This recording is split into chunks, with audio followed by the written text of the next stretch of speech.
Hey guys, so we are here for one of the most important days of the year, second only to Michael Bland's birthday. We have my birthday. So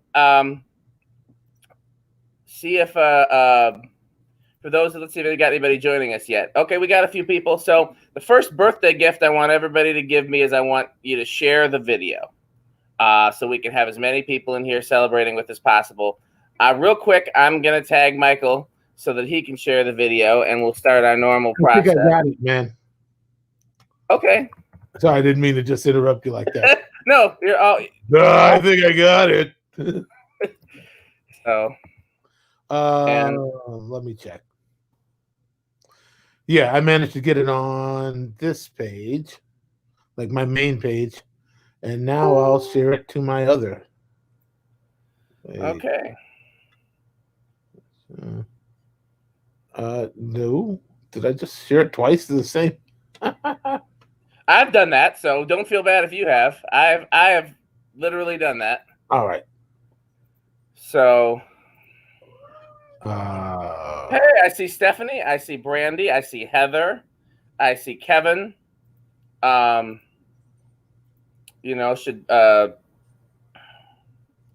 let me actually. I'll share it to the Soul Asylum group since they seem to support us. How do I do that? My page. I think more options. I can do it right here if you want me to. Either way. Yeah, why don't you go ahead and do it? Start. Okay. Janet's here, Michael's here, Talitha's here, Melody's here. Oh man, people are coming in. So for those who are new to the show, thank you, Junior. I just saw the happy birthday wishes. For those who are new to the show, what we normally do is we normally go live a few minutes before 7 so that people can get here, people can share the video, and then we actually start a little bit after 7. There I see Lori Oler, who was my high school history teacher, Mrs. Weselick. Her name is different now. Or maybe it was Miss. Who else? We got Reggie Strong. Yeah, people are coming in. So again, the first birthday gift I want everybody to get me. Where's my birthday tiara? I was the birthday princess. Oh well, I lost it. I still got it's up there. I still got that. The first Todd's here. The first birthday gift I want everybody to get me is to share the video. Oh, the cat says happy birthday. Hey, Janetti. What's the cat saying? The cat's saying something. Cat's saying happy birthday. So that's what's all that extra noise? Tiffany will be mad that she wasn't here for that. So we'll start the discussion in a little bit. I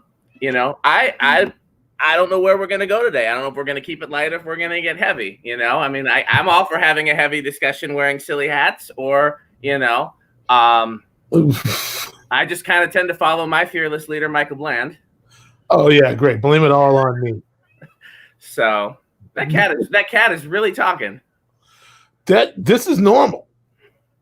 Oh, so he normally talks and then just shuts up during our show? No. Usually what happens is what's going to happen in a hot minute if she doesn't quiet down, which is Kim takes her out of the room. Oh, I don't mind the cat. Is it a girl cat? I thought it was a guy cat for some reason. It's a girl cat with a guy's name. We're gender fluid over here. Gotcha. What's the cat's name again? Arnie. I don't short think you for Arnold. Somehow short. It's the same amount of syllables. I don't understand women. Oh, you're blaming that on the wife or the daughter, or who gets blamed for that? Yeah, they're the ones that named the cat. I'm like, so okay, you're gonna give a female cat a guy name. Not only that, change the name to Arnie, which is same amount of syllables. What for? I have no idea. Just cuteness alone. Sometimes that's the determining factor. Because it's not like you're saving on anything. It takes the same amount of kinetic energy. Letters ARNOLD. It's one letter less. At all. So I guess if you have to write the cat's name a lot, you've no something. It's devolved in. Did we lose Michael already? So I don't know where. You can't hear me? You disappeared for a minute. I don't see any. Yeah, I guess I'm frozen. No, you're back. You're back. I see you. All right.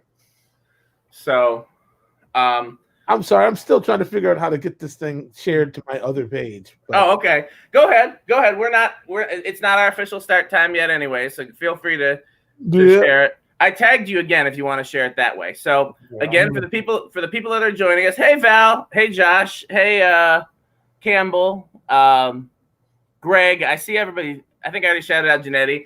Again, the first birthday gift that everybody can get me is to share the video. We'll get as many people here as we can, and really, I mean, for those who aren't regular viewers of the show or maybe are not familiar with the historic body of work that my co-host Michael Bland has, and we'll introduce him in a minute. It is a great birthday gift alone just to see him in a party hat. This is this is something that needs to go viral. So why do people delight so much in others' humiliation? I don't. Well, first of all, why are you humiliated? I'm 51 years old, too.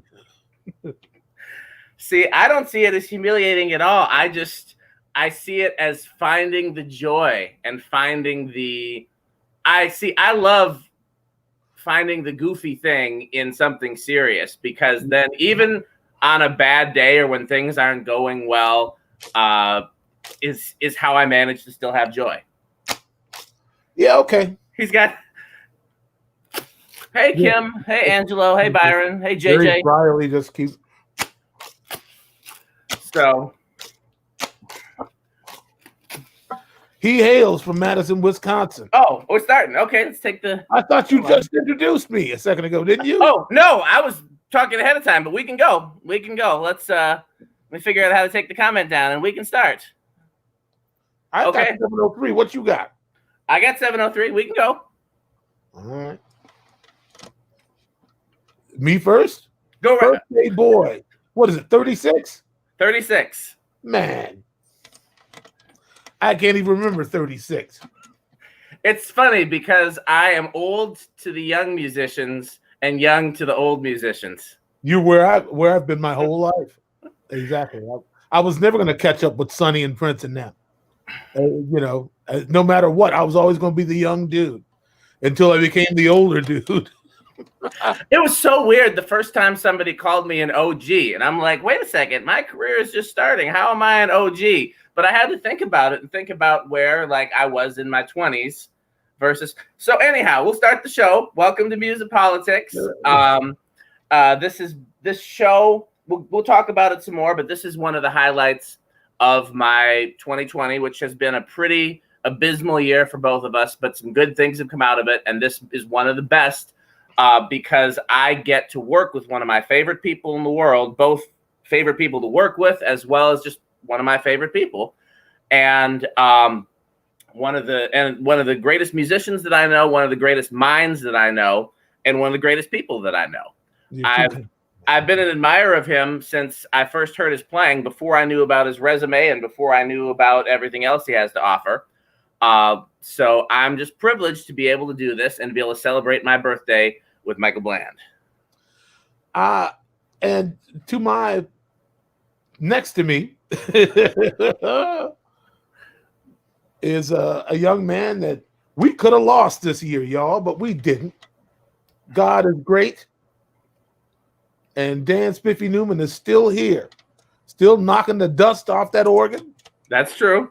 Still not scared of black folks. That's also true. Kicked COVID's butt. We call you half dead Newman from now on. Well, I hope it's not true from now on. Well, if you're half dead, we don't expect you to go all the way. You wouldn't came back. You're a zombie now. You undead, okay? Not half dead, undead. That is, I'll be a zombie if that's what it's gonna be. Hey, Sarah. Be undead. Glory. Yes. Hey, So Tiggy. Brand. Didn't he? Didn't he do it? Won't he do it? Won't he will? I mean, if we want to talk about it, I mean, so we've had doctors on this show, and we've had scientists on this show, and I don't take lightly all the things that went into my recovery, but I know that there was an element of it that it was a miracle, and there's an element of it that was God. And if I hadn't, and I don't pretend to know enough about the way that that God works in order to know would the outcome have been different if so many people hadn't prayed for me. I don't know, but I will tell you, I mean, you probably saw some of the posts that my wife put up that went kind of viral when I was in the hospital. I had a lot of people praying for me, and my church really supported me. And I know there's definitely it's definitely a miracle that I'm still here, because they were telling me to say my goodbyes. So I didn't know that. What they were telling you to just in case you better say goodbye. Yeah, they were saying like, just say your goodbyes just in case, because and by that point in time I had so little energy. I was so out of it that I'm not even sure what I heard and what I said, but I was talking to my wife pretty much every day, and I know I put a post on Facebook along the lines of, I remember putting a post on Facebook, which by the way took me like 4 hours to do, because I had so little energy and I had so little coordination trying to do it with my phone in the hospital. I think I probably even had one of the nurses help me or something, but I put up a post that said something like, if you have nice things to say about me, say them now while you still have the chance, or something like that. I can't remember. Don't wait for my funeral. Spiffy Neuman. I wasn't happy about it either. Huh? You didn't see that post? No. I seen that post. I wouldn't have just let that sit there like that. I'm not going to accept it. The devil is a liar. Well, I mean, one of the things that's true, and I don't really remember a whole lot. I don't remember did I talk to you while I was in the hospital before I was in a coma, or just after? Just after, I think. Because I know that you were, and I've said this on the show before, and I've told you many times, and I'm sure I've said it on Facebook, you were one of the people that really helped me pull through after I woke up.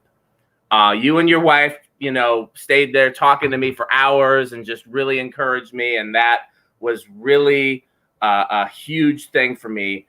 Obviously, my wife as well. Tiffany, who I think is going to stop by at some point tonight, was one of the people as well. But you and your wife really helped me stay encouraged, because at that point I had the coherence to fight, but I couldn't physically do it. Whereas before I was just so low on oxygen, I don't know what I was thinking. I understand. That's love, Dan Spiffy Neuman. That's what it is. If you love somebody, then you're supposed to be there when they need you. It's as simple as that. And unfortunately, you and I both know a lot of people, who are not necessarily the ones to rely on. But I think from whatever point that was that we decided we were going to be friends, there were no more boundaries between us. Well, I've talked, I think on the show, you and I have talked about it at great length, is then, because again, you're somebody that I have looked up to as a musician for years. And then when I got to know you, I'm like, okay, well, that's pretty cool that one of the people that I look up to as a musician is also the type of person that I would want to connect with. Because a lot of times the people that you like their musical offering, and you have to separate that from the person. It's not even that they're a bad person, that they're doing bad things. It's not getting into the whole conversation we had with Pern about R. Kelly and all that, but just, they're not the type of person you connect with, even though you connect with their music. But I really appreciated that once I got to know you, you were somebody that I connected with as a person. But the moment when I found out that you were a real friend was when I was in that car accident a few years ago. And you showed the concern of like somebody that I was really connected with, and I didn't realize that I was. You were like, it was clear that you were very worried and if something had actually happened to me in the car accident, it would have affected you. And I didn't realize that. And that's why you got your first cheesecake. Because Nia was the one that saw that. She even said, Michael's a for real friend.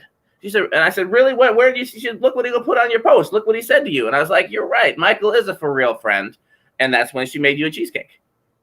I didn't know what it was I did that earned me that cheesecake. But it wasn't any one particular thing, or it was just that she could see from your words that you were a real friend. Well, I try not to be phony or full of crap. And I think we were talking about like epitaphs and tombstones one day at Soul Asylum rehearsal.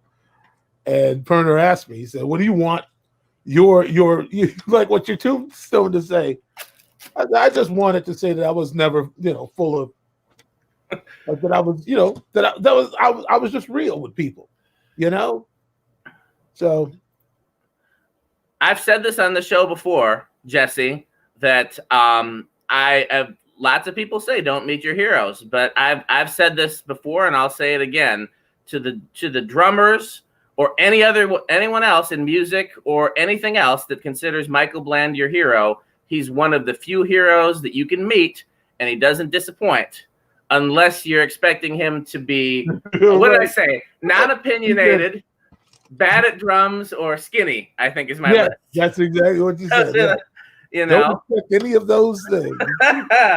But yeah, I'm seeing a lot of my great friends here in the comments. Cimarron Dawson. I'm just going to throw a few of these comments up here while we're kind of getting started. Yeah. Cimarron Dawson is somebody that you're going to have to connect with as well.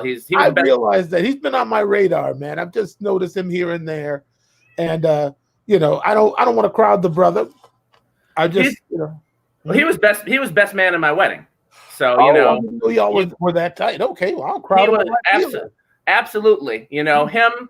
I didn't officially have a wedding party because we had a very small wedding. But Todd was in it, and Cimarron was in it, and that was pretty much it. Other than like blood family, like my wife's twin brother and stuff like that. Let's see.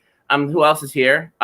Speaking of family, my father-in-law, who has been a great supporter of our show so far. Well, and there's too many comments to go through, but I really a lot of people have showed up so far today. Oh, here's Todd. We talked about, Terrell Graham, drummer from DC. Him and I have cut records before. Oh, right on, man.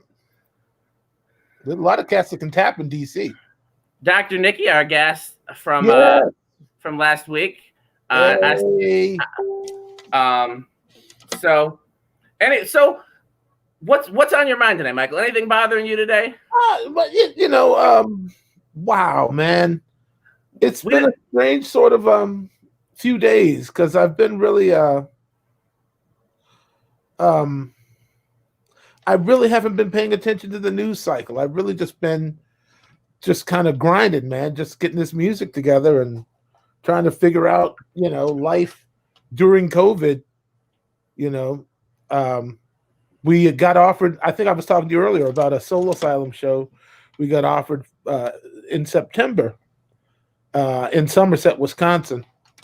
And, I look more into it and find out that we would be like the maiden voyage of them having an actual live band at this venue. And I was like, listen, one thing, I've been black a long time. What I know about black is never be the first. Let them work them kinks out. Let them get that disinfectant right. Let them get their program together before I come in there. Because I'm not, I have no interest in being a guinea pig. The Tuskegee Airmen did all that. I'm not. You're not gonna try out you for the first time on me. Not. So it turns out they had another date that was available. I think we're working out the details, and they will have tried it with a couple of other bands before we get there. But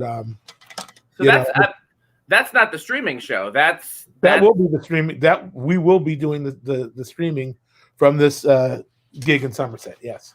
Oh, so it'll be streaming, but with an audience. Like they're pulling in. It's like a drive-in. Oh, Oh, okay. So that's basically what my church is doing for the rest of the summer. Is we're setting up outside and we're playing to the parking lot, and people can drive in, and if they get out of their cars, they do so at their own risk, and everybody's expected to be distanced if they do. But that's the concept. I feel like that concept works pretty well as long as people don't mind. And then I think if you use the FM transmitters, then people can stream it and listen on their car radios too. That's what I heard also. Yeah. So it's a legit situation technologically, but I mean, and I'm not even really worried about the audience as much as it is like the backstage crew and all of that. I don't. It's if their first time around, there's no telling what faux pas may transpire, and it's deadly out there right now. And that ain't how I'm choosing to go out. Right. I mean, If are they? Do you know if they're requiring masks? For I mean, obviously while you're singing and playing is a different story, but for the backstage crew and while you're not on stage and everything like that. I don't really know all the details, but that's why I'm saying I don't want to be first. I want to see how this plays out. Somebody got to be first, but it ain't gonna be me. So, not to change the subject, but I'm seeing a lot of drummers hopping in the comments, and then we might have some first-time viewers this time around that may not know you or may not know your body of work. You want to just kind of, because we got a lot of people that I invited specifically for my birthday. You want to just kind of give them a little heads up about, Nikki, you're supposed to come on camera. You're not supposed to be inboxing me. I sent you the link if you want to join us and say hi on camera, Nikki. Well, while I'm arguing with her, why don't you tell some of the drummers that may not know who you are? Oh, well, my name's Michael Bland. I'm a musician from Minneapolis, Minnesota, born and raised. I started working for Prince when I was 19 years old. That was my first. That was not my first professional endeavor, actually. Before that, in 1987, I did do a few gigs with a guitar player named Hiram Bullock, who's most famous for being on the David Letterman show, like early on, like the black dude playing guitar with no shoes on. You go back to like the early 80s, that's all Hiram playing guitar. And I did some shows with him. One was in Pittsburgh, one was in New York at a club called McKell's on 97th and Columbus. I don't know if McKell's is still there. Probably not. Anyway, I'm digressing. I worked for Prince until about March of 96. And then I went and did a few other things. I worked for Shaka Khan for a little while. I toured and recorded with another Minneapolis great named Paul Westerberg of the Replacements fame. A little later on, whoa, watch out! Yeah, we gotta stop. We gotta stop. Oh man, I see you, dude. We gotta put a pause. We gotta put a pause on this because Michael's a legend, but a true legend just came in. I am flattered and honored that this person is here on my birthday. Hey, happy birthday, man! Thank you, sir. So what's happening, y'all? For those who don't know, this is the gentleman that taught Prince to play bass and guitar, and I believe also falsetto. This is the gentleman that taught Terry Lewis bass, and is to this day probably one of, if not the best musician in the world. Wouldn't you say, Michael? Yeah, Sonny is the most influential musician, black musician to come out of Minneapolis. Anybody who succeeded did so based on Sonny Thompson's generosity. Well, thank you, brother. Fight me on that. So thank you, man. I'm hoping that one day we can have Sonny Thompson as our official guest because there's so many stories from him I would love to hear. Yeah, I have put no pressure on you, Sonny, because I know you don't like the. Yeah, you know me, man. But we would love to have you one week officially, Sonny, if you'd be willing. Oh, sure, man. I do it, man. Hey, who that? That's one of our guests from last week. that stopped in. Hello. She can wait though because Sonny's here. I mean, we gotta. Oh, we gotta no, make she time don't for gotta Sonny. wait. We can Ladies make time always for Sonny. first. Oh, well, So- see, Sonny always a gentleman. That's true. So I was just we got Michael, but Sonny is one of the people that like one of the few musicians that I still get choked up around. Like I can't play around Sonny. Like he's that dude. Man. And so I'm just, that's quite a birthday gift that Sonny Thompson's here. No, yeah, man. You got it, brother. I see. For Sonny sure. Thompson is my musical soulmate. Yes, sir. We got a Together with symbiosis, man. Exactly. I can't make the sound that we make together. I can't make with nobody else. It's crazy, man. It's Yeah. the truth. For me, too. Yeah. Hard to find a drummer to play with. I've been banging with Batar, but, I love Batar. It's my boy and everything. But He's all right. You might, though. What they gonna do? What are you, Sonny? They ain't gonna do nothing. Hey, Batar. Yeah, exactly. Get over here. I'm on a streaming show, man. You gotta come over here. Michael Bland's on here. Is Patar over there with you? Where y'all at? Yeah, man. We're in Asheville, man. Okay. Oh wow. Patar's seen the show before, so he knows. Yeah.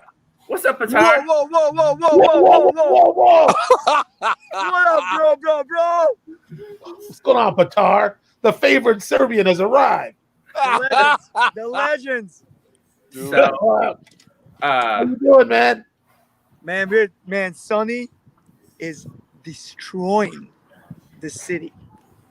Oh yeah, I bet. Crushing Yeah, man. it. are you guys streaming any of the shows? These are not shows. This is a session that's going to be dropped. Can't talk too much about it, Can't really talk about it because It's they're gonna insane. sue us if we do. but it'll come out soon. We're doing a really cool session, Yeah. Yeah, it's dope, man. It's pretty dope. and this is the world's hero, like you are, Michael Bland. Yeah. Everything that I'm delivering is thanks to you. I'm gonna just put that out in public, Well, you know what? We sowed our energy into you, man. It's your job to go out there. Yeah, that's right. And even today, Sonny's looking at me. Come on, man, get with it, man. Uh-huh. Come on, man, get You with know it, it, man. bro. Come on, give it to me, man. Come on now. Give it to me, So- bro. You learned right. I'm gonna put his Right. name on the screen, and hopefully I spell it right, so you guys can go Google. Let me know if I'm spelling his name right. Patar Janik. Is that spelled Yeah, correctly? that's how you spell it, but it's Oh, there's it's another all J good. in there after the end. You have to roll. Oh yeah, we gotta go, man. I just wanted to just Okay. chime in for a minute. Look, God bless y'all. Happy birthday, man. Have a great day, man. We'll hook up, man. I'll come on the show, man. We rap, man. all right, Sonny. Sonny. Man, Be I safe, love man. you. Thank you so much. We All love right, you, God man. bless you guys, man. All right, Peace man. now. Be good now. All right. All right. Wow.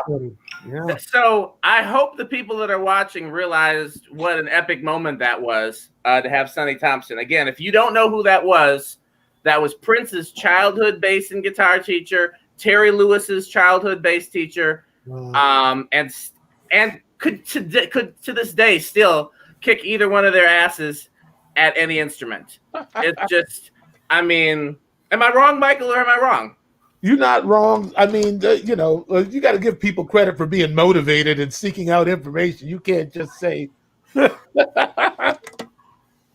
still had to do it. All Sonny did was show them how to do the heavy lifting. But when you got somebody like that in your community, then you know where the watermark's at. There's a reason why, and we'll get to Nikki in a second, since she's just hanging out here looking way too cool. Wow. But there's a reason why every young musician that I've ever gotten a chance, I took them up to Bunkers to hear you and Sonny play together.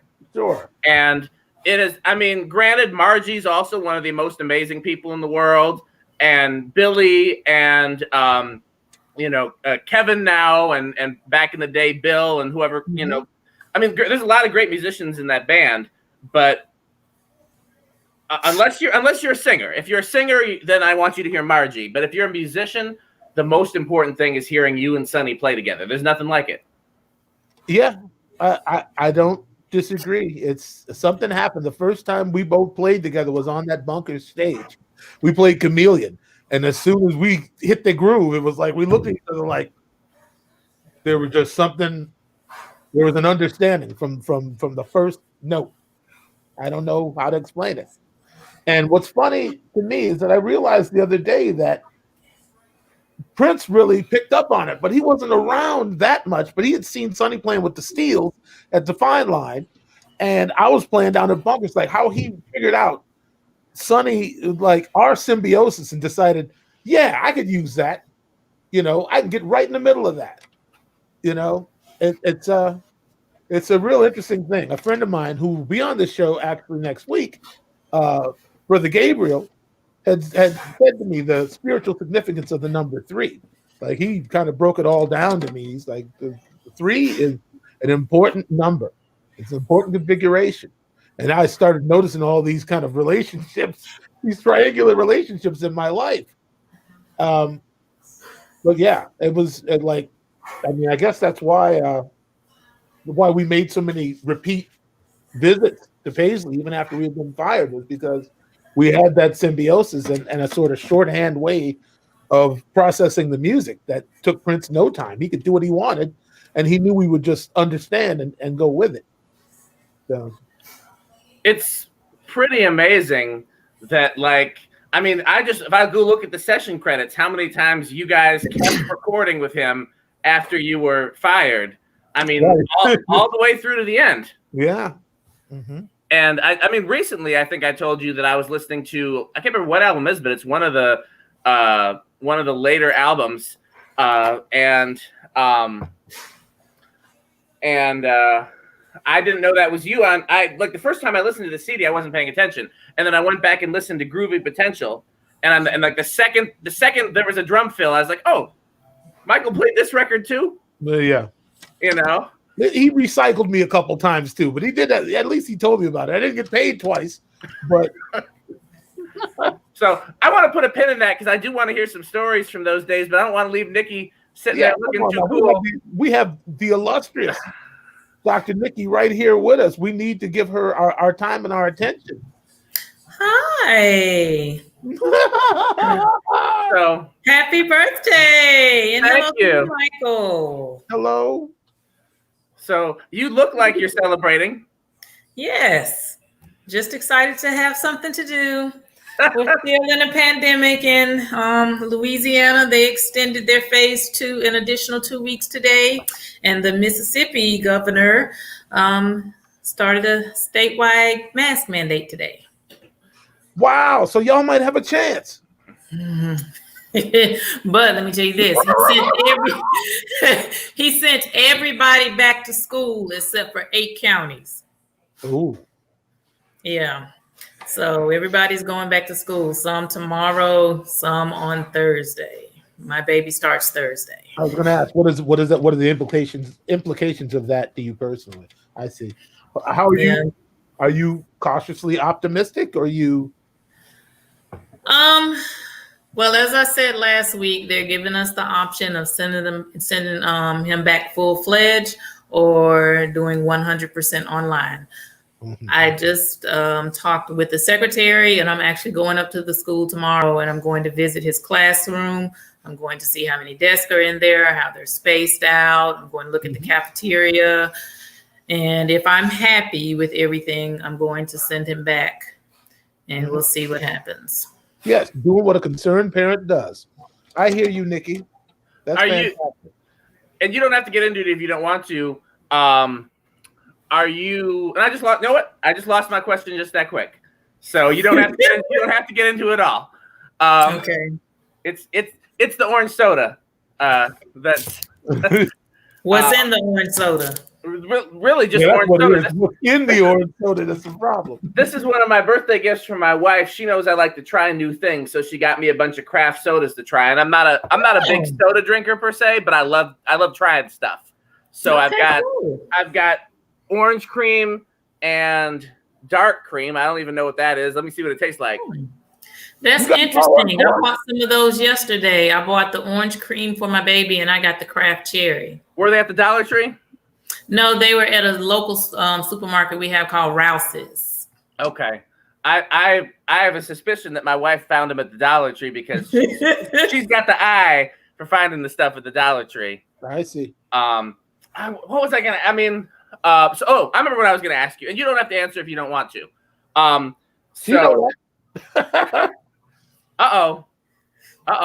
We got another one here. Whoa! I'll finish my question to Nikki, and then we'll introduce. Oh, why aren't you wearing one of my shirts, Nikki? I don't have one. Why not? They're available for sale. Is this something that came out with the birthday invitation? I missed No, it. I've been posting them on my profile for years.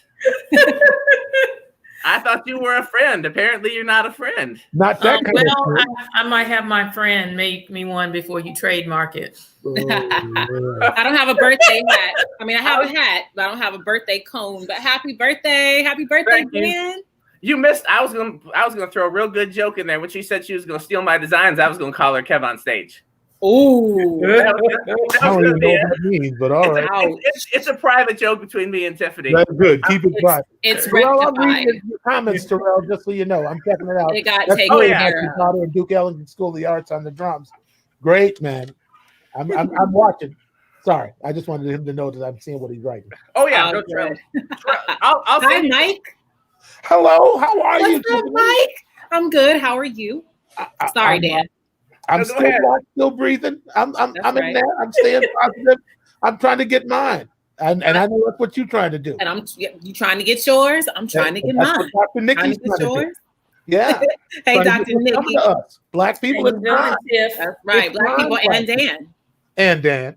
My favorite blight, as I like to call him, my favorite blight. Happy birthday to my favorite blight. Favorite blight person? My favorite blight person. Wow. The light-skinned phenom himself, Mhm. you know. Oh, Dan Dolezal. we froze up on you, Tiff. Sorry. So Nikki. Still unfreeze. So Nikki. There she is. All right. What I was gonna ask you is so if everything, if you go down to the school and it looks like they've got everything the best that they can do as far as taking precautions and distancing and everything like that, so what would be the reason to assuming they're doing everything right, what's the reason for your sending your son back? Is it so that he can have that interaction? Yes. At the age of 9, he definitely needs to be around his peers. And this is a point in the curriculum where they start to take on a lot of new things, more complicated things, and reading and we got somebody else coming? Oh, So Yes. Hello. Fabulous. what is that background? I love it. Your sound is off, Nia. I can't think we can hear you. She's fabulous. She doesn't have to talk. She can just sit there and just look that way. Can you hear me now? Yes. Yes, ma'am. Is the air conditioner on or something super loud? Yeah, hang on.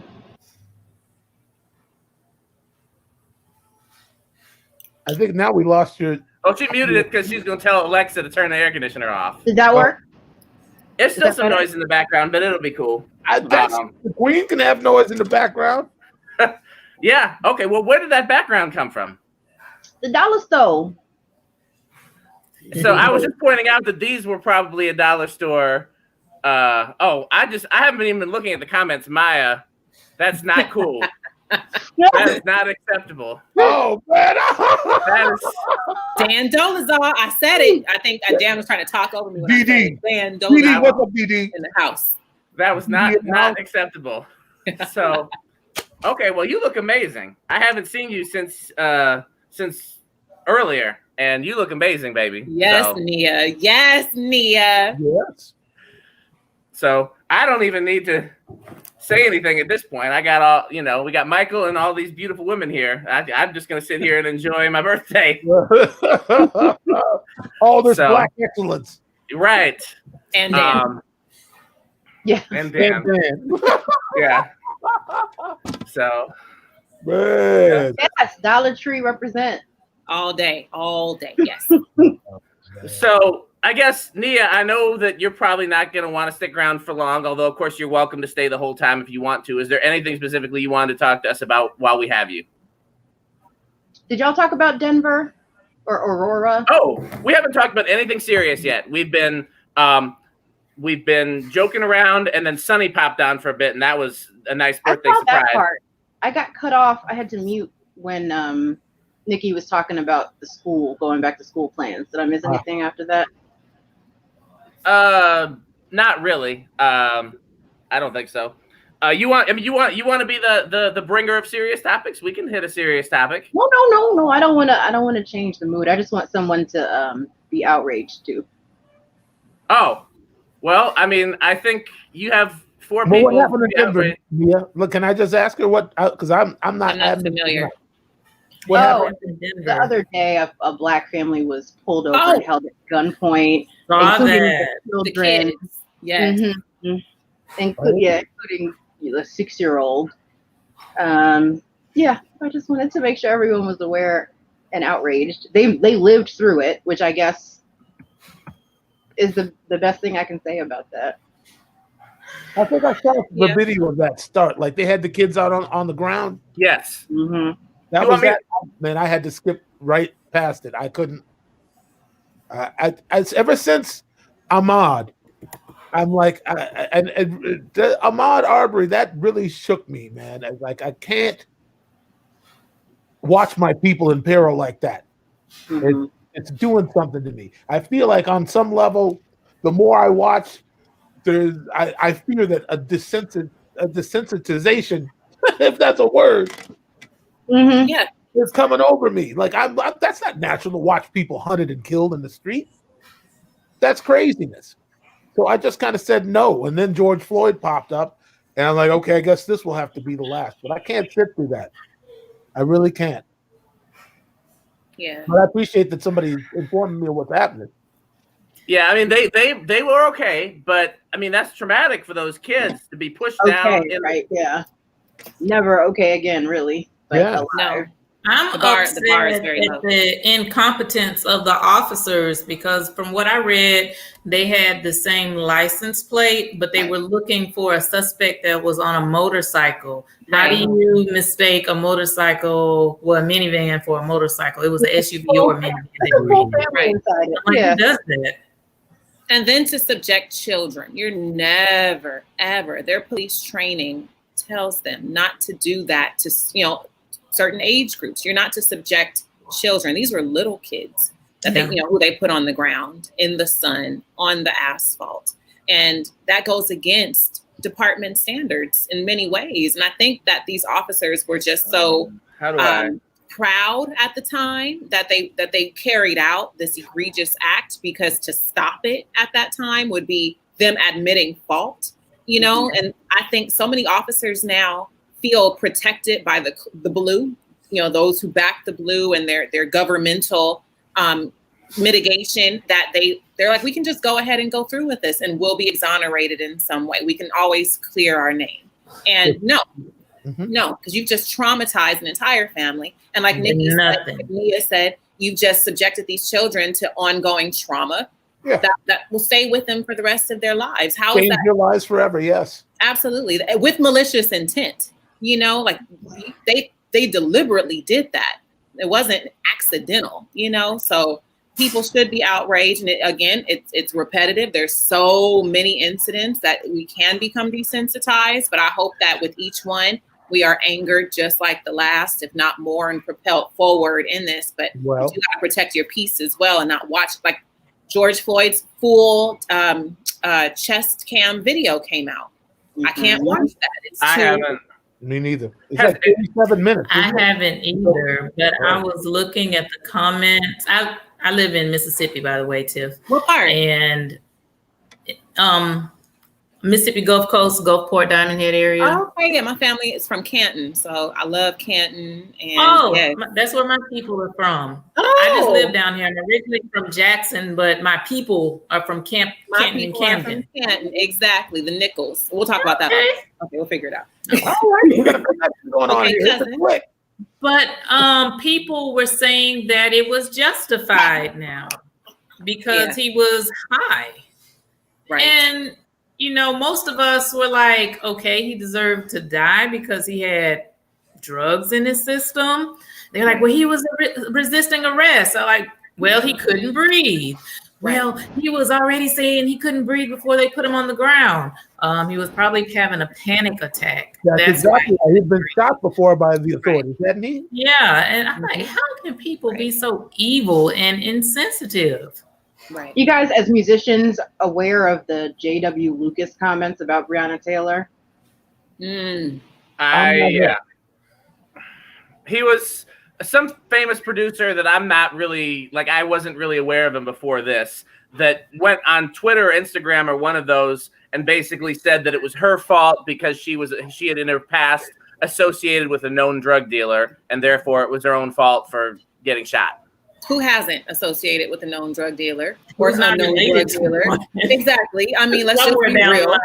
We've all been on this planet long enough where we've crossed paths with nefarious characters or those who may not even be. White folks can be drug users and dealers legally. We are not allowed to do those things or make that type of decision. So it's just another way to victim blame. It's just another way to victim blame.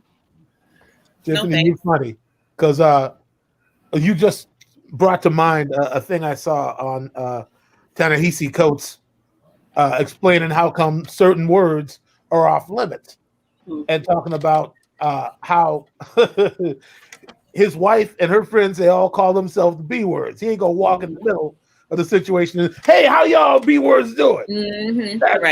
It insinuates a certain kind of familiarity that's not available to you. Right. Just because this white person got up and asked, how come we can't use the N-word? Right. And he tried to explain, yeah, I know you don't get to sing along to your favorite song and everything. You know, you're a hip-hop fan. That's great. But I tell you what, the fact that you can't use it should bring you closer to the hip-hop experience. You know why? Right. Because to be black is to walk through this world looking at other people doing stuff you can't do. Say it. And that just, gave me the tinkle. I thought about that when you said what you just said a second ago. Yeah, if you really want to be a fan of hip-hop, then get that experience. Understand why that's off limits to you.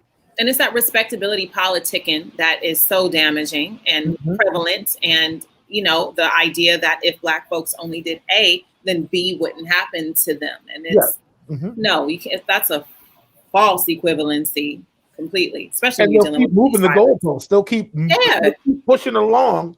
Yeah. Every time you knock down one of their false arguments in the first place, nobody deserves to die in the street with somebody's knee on their neck. Nobody said that. Remember the white guy who was hit in the back of the head by the officer?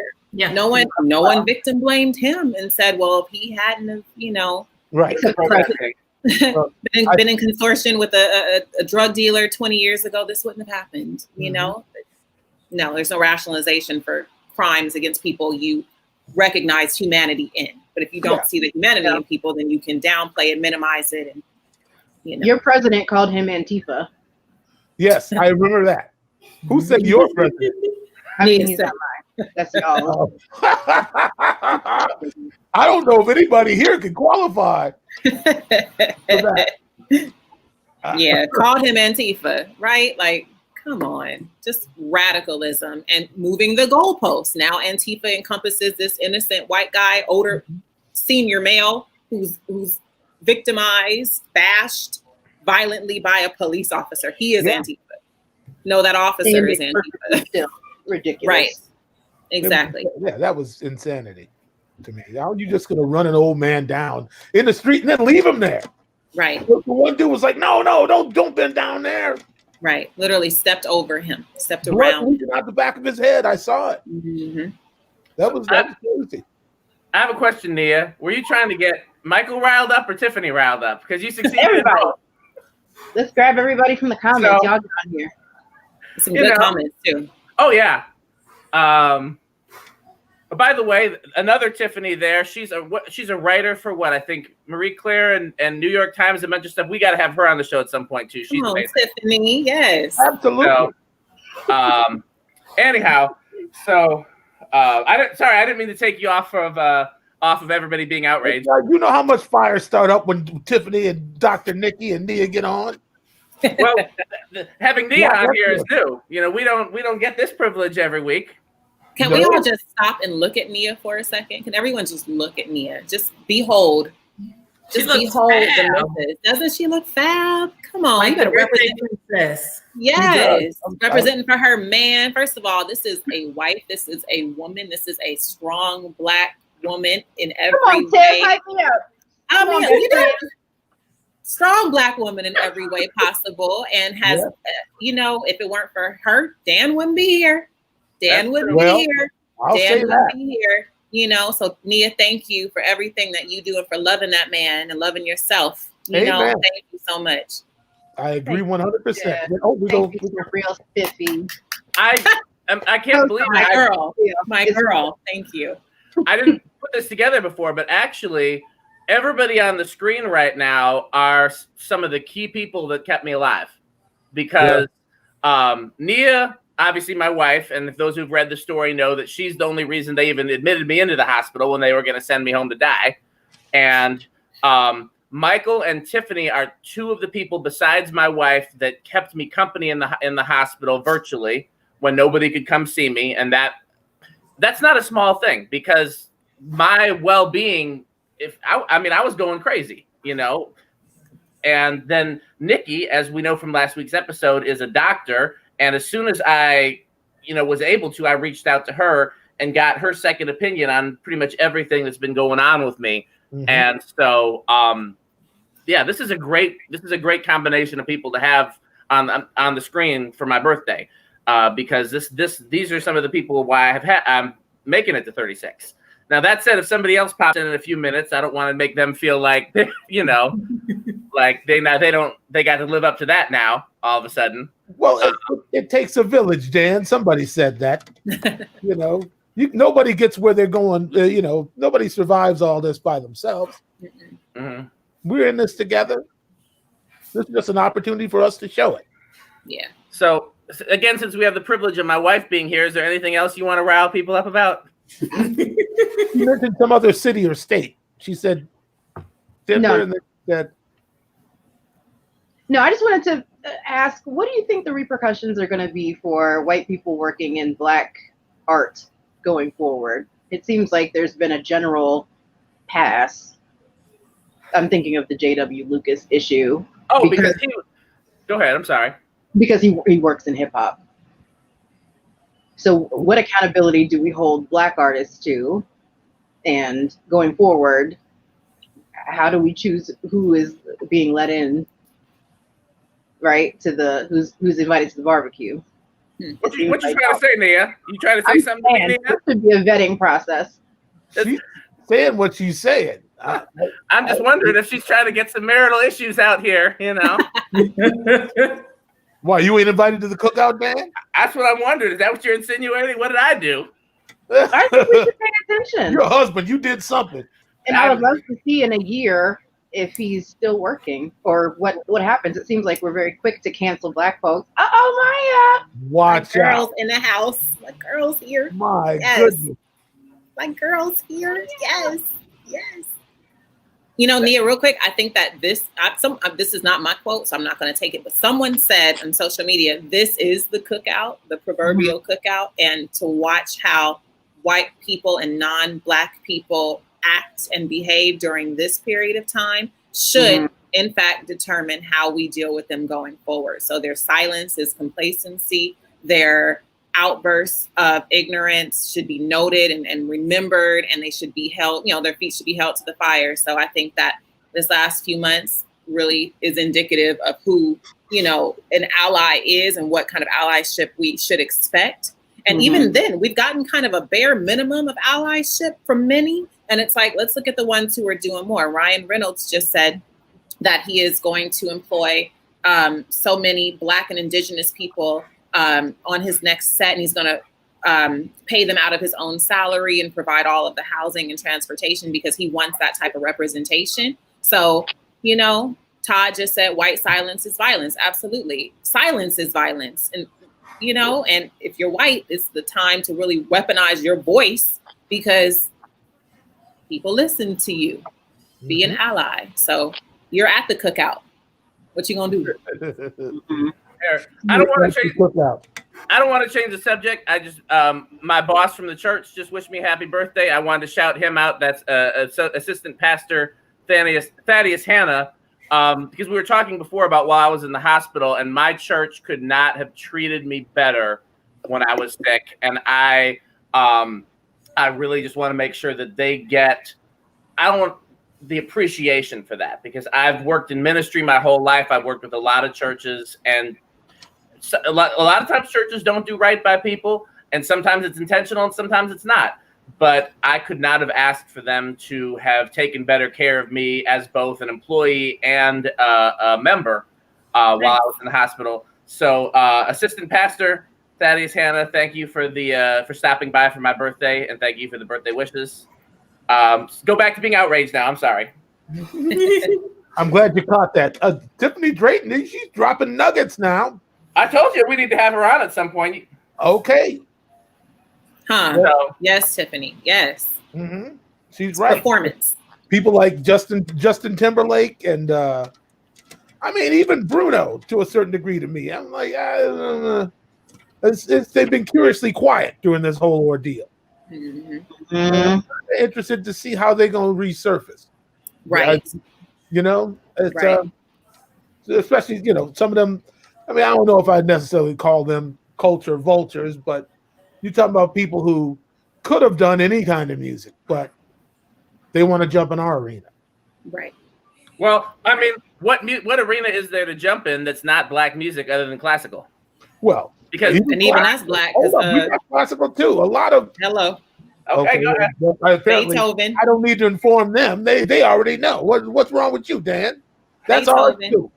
He's trying to represent for his people. No, Beethoven is ours, Dan. Yes, sir. Okay. I'm sorry. Well, not only that, I will take it for the whites. A lot of those classical themes and melodies and whatnot, and counterpoint and harmony, all that's Africa. The Africans singing all that. They heard that in the bush and went back to Europe and said, "Hey, look at what I invented." No, you didn't. Right. The other thing. Hey, birthday. Hey, Maya. Maya. Everybody remembers Maya from the Be a Possibility episode? Yes. Maya. And my friend right there. Can you move me? Because I can't be next to Nia looking like that. And then I'm like I'm sure there's a way to move people. I'm not sure I know how to do it. Go like this. And then put your finger over the screen. So Nia can shine. I'm going to try. I'll try removing some people and adding them back and see if that gets you guys in the order you want to be in. Because I don't know. Ridiculous. I mean, I'm just going to gaze on her. You're a lucky man. Look at Lord and bless you with. So what order do we want to be in? Everyone looks fabulous. No, center square don't do that. What's wrong with you? Oh no! It out. Okay. Why am I being segregated? Don't make me laugh. You know I'm not 100% well. I can't laugh. No. Come on, Dan. Don't die out right on the screen. All that fineness? I don't know. I'm not. It's too much. I'm ill prepared. Come back, Tiffany. Okay. Everybody looks great. What's the problem? Look at Nia. Yeah, I know. I can't. See? So the other comment I was looking for that was unrelated, I was going to shout out. You were talking about Terrell earlier. There we go.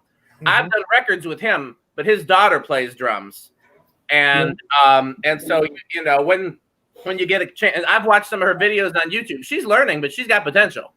So, so Michael, you should definitely connect with Terrell and his daughter. I'm sure that would mean a lot to them. If you know him well enough, just send him my information. Oh, I know him very well. I used to. I very briefly worked at the same church as him, a very big church in DC, and we cut records together. And yeah, absolutely. Sure. I mean, whatever I can do to help, Terrell. By the way, Calvin Rogers told me to tell you hello. Oh man. I told him to come by today, but I don't know if he'll show up. But Calvin Rogers wanted to make sure I said hello to you. So I'm just, man. yeah. of Okay. of the next generation of drummers. I mean, he's got to be it. You know what I mean? Of the generation after yours, that's the drummer. He was next. He was the next dude that everybody was like, oh, okay. And with the chops and with the taste and with his own sound, you know, like he didn't have to do a whole lot.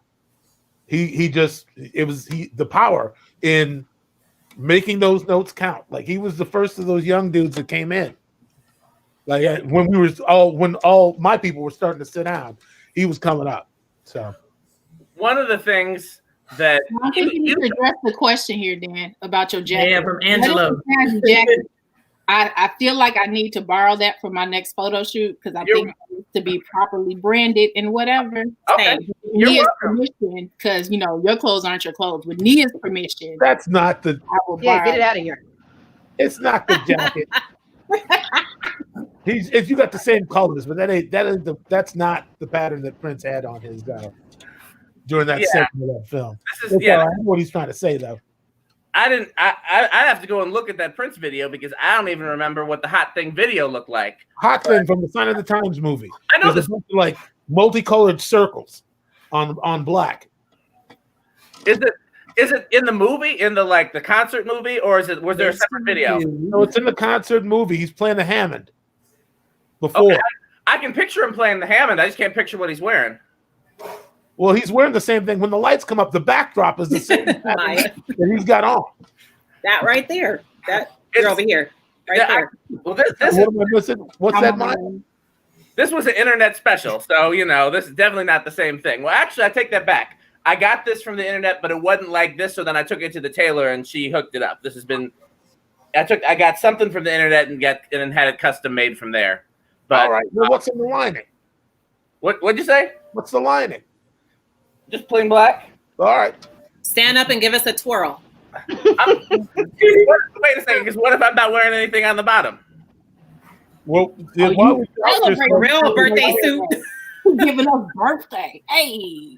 Yeah. So your wife won't let you sit around the house in your drawers. Exactly. Hold on a second. The pastor of my church just checked in, so we got to give him. And doesn't he look like Morris Day? He looked like Morris Day, the pastor. Oh yeah. Oh, he official. He is superintendent. Thank you, Pastor. My church has treated me so well. Okay, I think I found it. What is Nikki doing? The jacket? Yeah, let me see. Can I? She's trying to show you. That's it. Oh, okay. Yeah, that's not the same. This is musical notes. That's just circles. Mine's better. Well, now Angelo's going to put a hit on you for Yeah. We get bold at 36 now, don't The we? nerve. Yeah. But anyhow, thank you, Pastor. I don't know if you're hanging out and watching or not, but thank you so much. And thank you, Greater Mount Sinai, for having treated me so well, especially during the pandemic and while I was sick. Again, I can't say enough good things about my church. So commercial break there. Nikki, where'd you get that hat? What's going on with that? I'm intrigued. This is actually a Mardi Gras hat from about maybe 6 years ago when I was riding with the crew of Ocean. Most people, they get off the float, they throw the costumes away. I keep all of mine. Who's riding with the crew? Okay. Yes, I don't ride with them anymore. I ride with the crew of Athena now. We're all African American. Yes. You've heard of them? That is a goal of mine. Yes. Yes. Oh, come ride with us. Yes. Hold on a second, Tiffany. I got a bone to pick with you because Nia, get her back. Left the building. Get her back, Nia. I have tried to connect you with Nikki for a long time now, and the whole thing about you. Well, I can't remember what you said, but basically, like friendships don't work when I try to set them up and make them happen. Like you. No. I was a lot less eloquent than that. I said basically I don't like forced relationships because Dan will be like, Tiffany, I know somebody X, Y, and Z, and you guys would be best friends. But connect you right now, and I'm like, yo, I'm an only child. I'm a Capricorn. You got to ease me into like connections and stuff. Because if it's forced, then I start to feel a little like, ooh, I self-isolate anyway. You know what I mean? The quarantine has been kind of my life. So I'm like, whoa. But no, Nikki, yes, we are organically are now connected. Yeah, I saw that. See, exactly. And maybe related. And probably related. We don't even need Dan. He's over here. We don't even need Dan. We don't even need, okay? We need Nia. We can keep Nia. We don't need Dan. This is why I like this show. And this is one of my favorite things, is because my favorite thing in the world is to connect people. I just love it when I see, oh, this person would love this person. Let me put them together. And it's my favorite thing in the world, more than music, more than food, more than all the other things I love. I love, like, putting people together. It just makes you are Black people meet, and I'm not on Black people meet. And you could go ahead and start that if you like. That's another venture. Oh, let's see. Is it a dog or a cat? I didn't see who it was. Oh, happy birthday. That's Rocky. Happy birthday. Happy birthday. Well, why I say happy birthday to the dog? It's okay. Michael, is the cat still in the room? No, my wife took the cat upstairs, so the cat was meowing a lot. You missed it. The cat was talking to me all through the first part of the show. We wanted to wish you a happy birthday. The poor cat. The cat already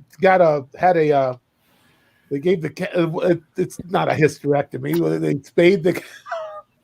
The cat got spayed last week. And, sorry, Maya. PETA, that's not what happened. Humane Society of Wisconsin, that's not what happened. He's in Minneapolis, Minnesota. Minnesota, that's not what happened. Before they report you. The cat was spayed. And they said the cat was going to be, it's going to be a whole different personality probably because of the hormones. And no, the cat did not. The cat came back in the house hollering. It ain't stopped. Well, wouldn't you holler if they took your junk off? Yeah, I'm saying I've been trying to. This conversation has taken a turn. I'm just saying the cat makes a lot of noise. She's been through a lot recently. Pastor's still here. I don't know if this is appropriate. Yeah. So, just for the people. The people that are joining us this week, normally this is a serious show, although we try to infuse some levity. Normally we have some topics and discussions. This week we're just having a good time, and I'm just happy to be with some of my favorite people. And I'm really glad how many people have showed up in the comments. So yeah, this is, Pastor, if you're watching, pray for us. Pray for us. That's all I can say. So. You want to get everybody fired up again, Nia? What you got? No. I was going to mute myself so that can you still hear whatever it was? I don't know. I don't remember anymore. Everybody smile. Yeah, exactly. Black folks are. We're resilient. We ain't even heard that noise. Yeah. Got it. Thank you. Hey, we finally got your tagline finally made it in the frame, Tiffany. Oh, yeah. The real Spiffy, yes. By virtue of me being a full year older than you and being named Tiffany, Tiffy has always been Spiffy, and I've always had that moniker. And then I feel like once we were became friends on Twitter, you really leaned into it more so as a personality, and you kind of appropriated it like your people do. And now you are wanting to be Spiffy. And I am also Spiffy. We have to duel, essentially. Okay, I want to get into the duel. Like, I want to know what kind of weapons we're using and everything like that. But first and foremost, before you get into that though, so I don't know if you grew up with this tradition though, because in the hood, on your birthday, you had to get birthday licks. So people like giving verbal birthday licks right now. Oh, I see. That's why she. Yes. She can pepper him up a little bit. Yes. Pepper him dip. But she would do this on August 5th. So yeah. I don't really think that's. I plan to berate you on August 5th as well. I don't think that's related, honestly. But so didn't we already go through the chronology? Didn't we talk? So because mine dates back to middle school. Sounds like revisionist history, and that's something that you guys do. And I'm not going to engage today because we're having a joyful time, Dan, with the organ. No. Just no. Dan on the organ. No, Dan. no, that one does not That's make the name. That's the one that's supposed to stick. You're dropping Spiffy and restoring it to its No, original Dan grandeur, organ? and you're going with That- Dan with the organ. that does not Dan make the cut. Organ. Dan with the organ. Yes, Does not make the cut. I'm What do making shirts. Okay, I'll wear one of the shirts. You know, Dan with the organ. I expect. So when can we expect that on typography.threadless.com? When? I mean, you know, it takes creativity takes time. Where'd Maya go? Maya left. Creativity takes time. Just we'll get there. Dan with the organ. I got to throw around some concepts that are appropriate for pastors. So it's funny because Terrell in the comments said Dan and Tiff do a versus. Earlier, I was trying to get Nia and Tiff to do a versus because both of y'all have rap careers in your history. She'd kill me. She just sit there and look like that, and I'd lose. So no, thank you. Yeah, I'm We're trying to not get. infighting. What'd you say, Nia? I said we're not infighting. Exactly. I'm still trying to get Nia to get back into her music, but you know that battle I've lost that battle as well. So I guess I shouldn't bring that to the air, huh, Nia? Sis is tired. Let me do the jobs I already got. That part. Okay, well, let's have another smooth segue. Nice, That was not bumpy. going as smooth as you thought it was gonna go, huh, Dan? Well, You're going down like some Thunderbird tonight, baby. oh yeah, I gotta get my who else has got the streamers? Michael's got. Where's your festivities, Maya? All you got is that birthday cake flavored drink or what is that? Sure. Birthday boy, I just heard a car have pull up, and so that means I need to go finish dinner. I got you. Oh, he Thank got you. You heard the knock. Well, have a happy birthday, and it's good seeing everybody. And Dan, Yes. I will see you online. And happy National Chocolate Chip Cookie Day. Oh yeah. Real quick, so Nikki's episode was last week. Go back if you want to see that. We were talking about the pandemic and the reopening of schools. So go back and see episode 9 if you want to see Nikki. Thank you so much for joining me on my birthday, Nikki. Thank you for sticking around through all the foolishness.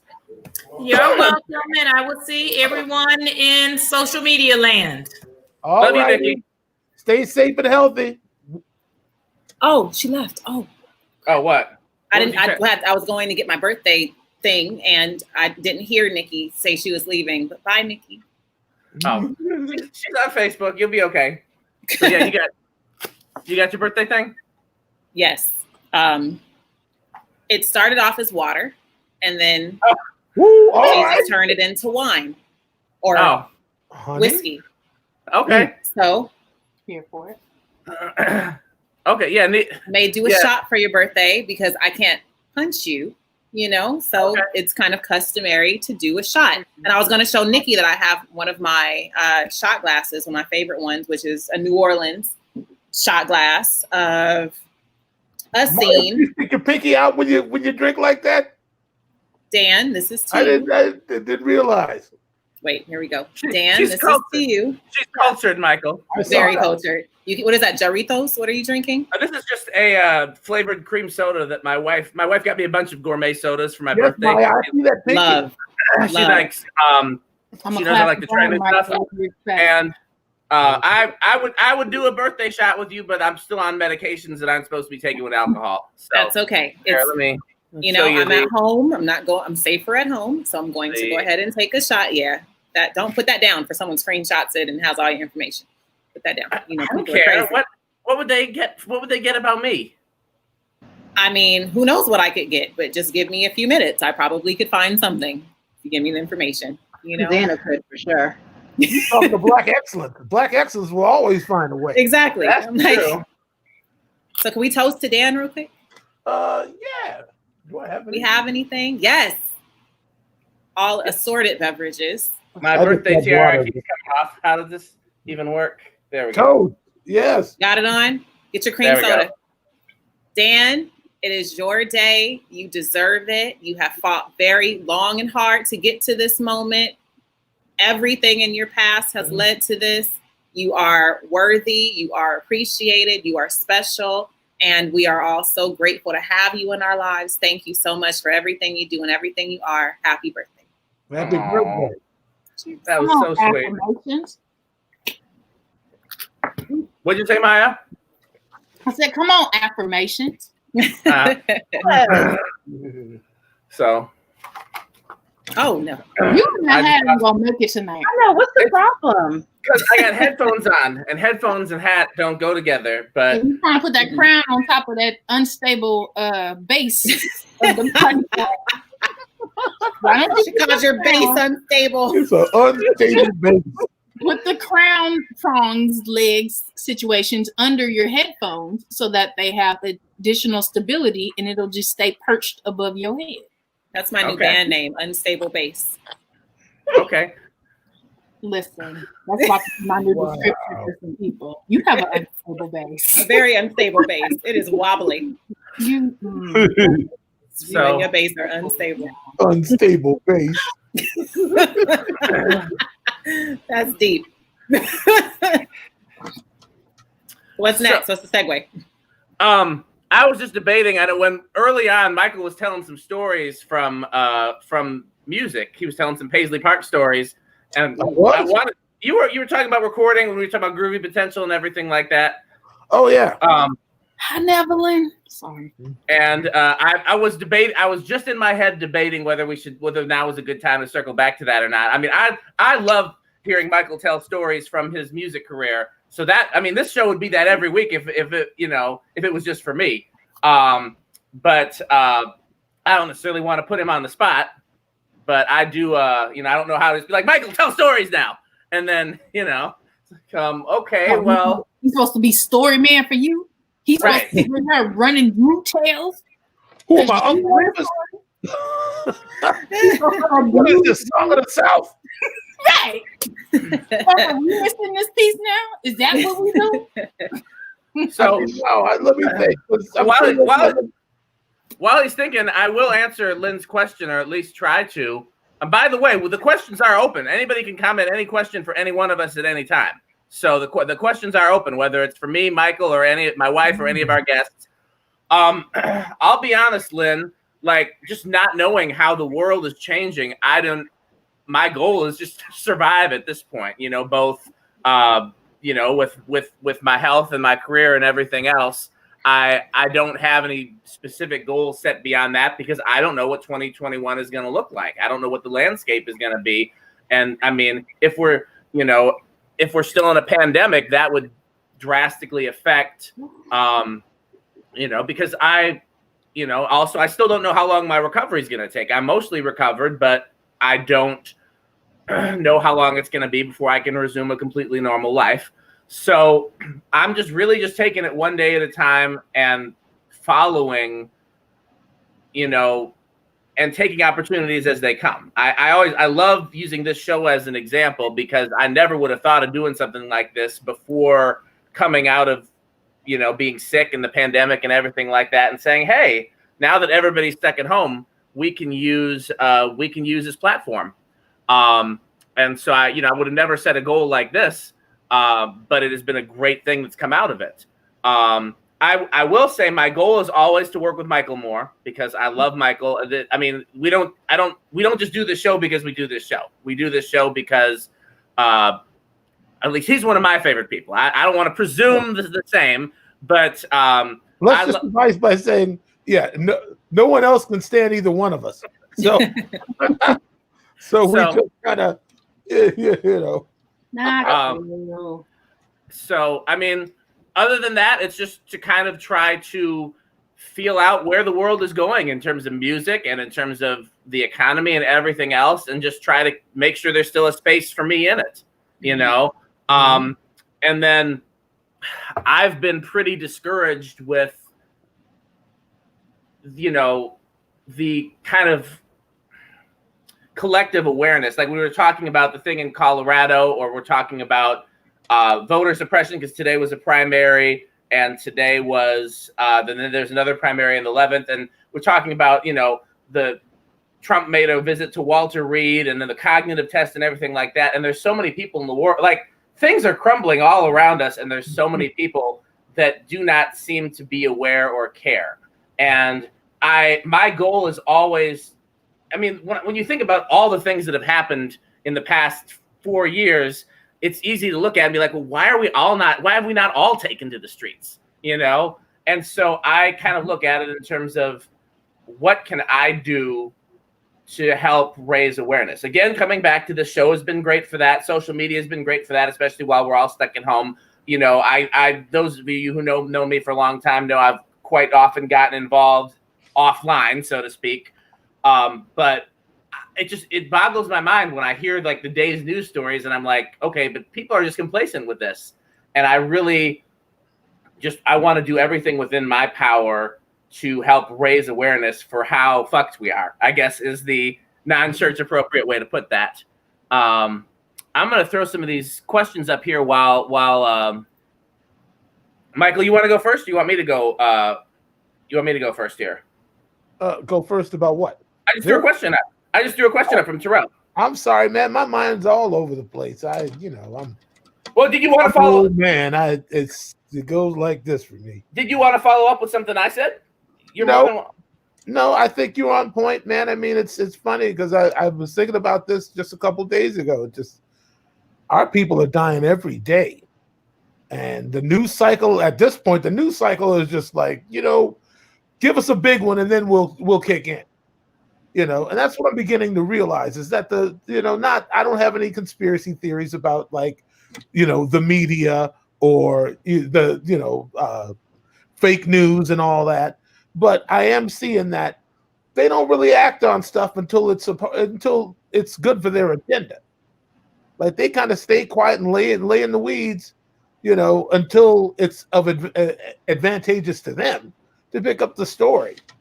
And I other than the fact that it frustrates and angers me, I don't have anything else really to say about it except it's just what outlet can be trusted. What outlet can be relied upon? Are there any? Are there any? Right. Do we need to be building our own? I mean, I guess it's a rhetorical question, but necessary question. So he who controls, what is the saying? He who controls essentially the narrative controls essentially everything. You can control the story, then you can affect the audience. Sure. But there's just so many different people with their own, hustle. It's hard to know who to trust. I mean, I don't know that anybody, who can you trust? I mean, are you talking specifically in terms of news and media outlets or just in general? CNN, MSNBC. So, I mean, just need to bring up Fox. We know about. Yeah. Well, my personal opinion, and this is just my personal opinion, is I don't think cable news is worth anything, specifically because they have 24 hours to fill. So I don't think it's that not enough, and they're worried about ratings. And so even the ones that I feel like have the intention of really reporting the news, which, everybody but Fox and OAN, I suppose, it gets filled up with a lot of junk. But I still, and you guys can yell at me if this is me talking out of privilege or whiteness or else something else like this. I still have a lot of trust. You will, and Tiffany will for sure, and then Nia will later. Or maybe on the air. We've never had her before, so who knows? I still have a lot of faith in NPR and BBC and what was that? Whose airplane is that? That could be anybody's. Get back to your point, man. Okay. Focus. I still have a lot of trust in certain outlets. NPR, BBC is one. And then other than that, I tend to look for the same stories. Well, Associated Press is another good one, I think. But then, like, if something comes up on the Washington Post, which I generally feel like I have pretty good feelings about, but they're still, they're still print media. So then I'll go and see, okay, well, what is the New York Times saying? Are they something similar? Can I find the story? Anytime something comes up that I'm questionable about, I always look and see. I Google it and I look and see how it's being written on multiple different sources that are not like not Breitbart and that sort of thing, or Occupy Democrats even, or but the considered safe sources. What are they all saying? And then if you haven't seen it before, I'll send you. There's a thing called there's like a media bias study that has every major news outlet on a chart in terms of how accurate it is and how biased it is. And there's the different axes, and they've got everybody on there, and they've done a lot of pretty thorough research. Of course, the problem with both of that, with looking at things both ways that I do, is that it still has to make the news to make it to any of those. Even if you have an outlet you can trust, or you look at it from multiple sources until you have a good feeling for it, or a good impression of it, it still has to make the news. And the unfortunate thing is a lot of stuff doesn't. Or what I have found, and like, so because I have my algorithms on searches and news and even on Facebook tends to bring me the kind of stuff I'm interested in. So when I think it was Ahmaud Arbery first happened back in like February, I heard about it. I shared the story on whatever local news site it was, and nobody else really cared about it then.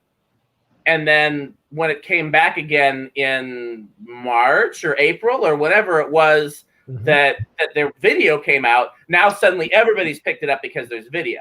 But it wasn't that the news didn't report it, and I don't even think it wasn't that they didn't report it accurately. I think that, because I remember being outraged when I read it the first time, and I don't think it was one of those things where they tried to play it off like they did with George Floyd in the first press release. But collectively nobody cared until there was video.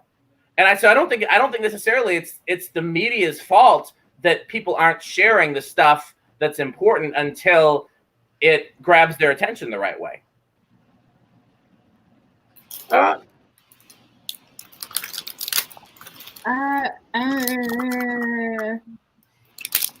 of no.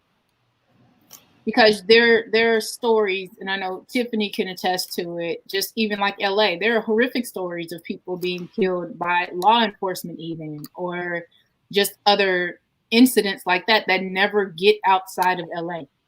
Yeah. And so it's not a matter of people not caring, but it didn't happen in my neighborhood, so it didn't grow beyond that point.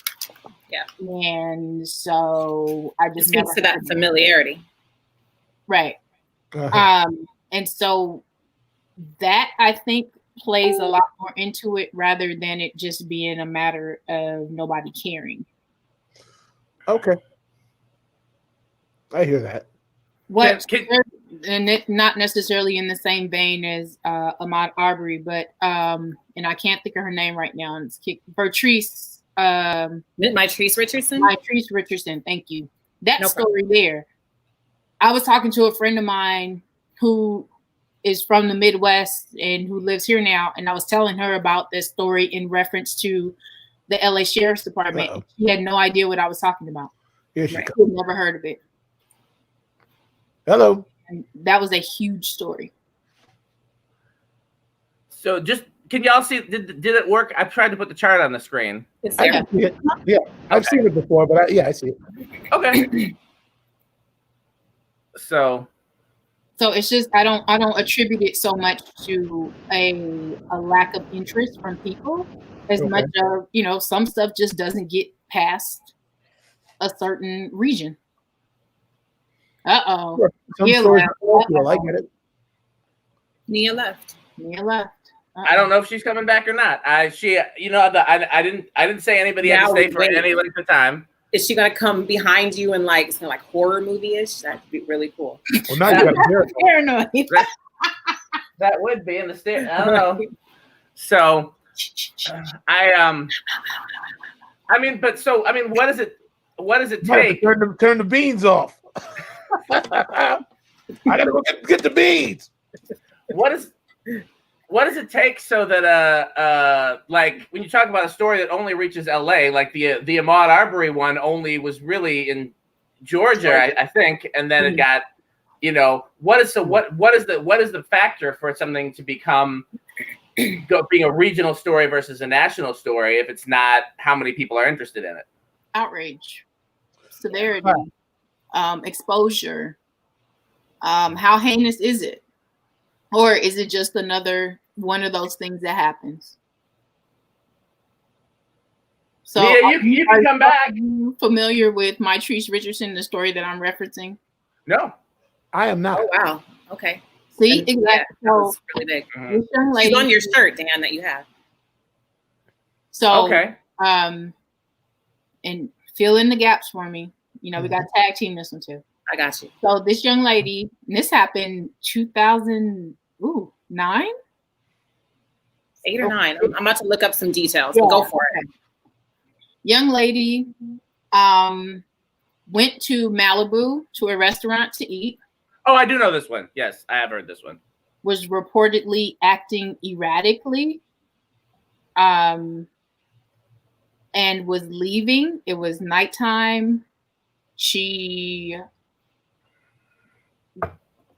didn't pay her bill or something. Didn't pay her bill. Police were called, picked her up, dropped her somewhere. No, she was taken to the police station and released in the middle of the night. No one was called to pick her up. Didn't know where she was going. They just let her go. And she went missing. Nobody ever heard from her again. Oh. 2009. And it was a huge story here because now you have a missing person.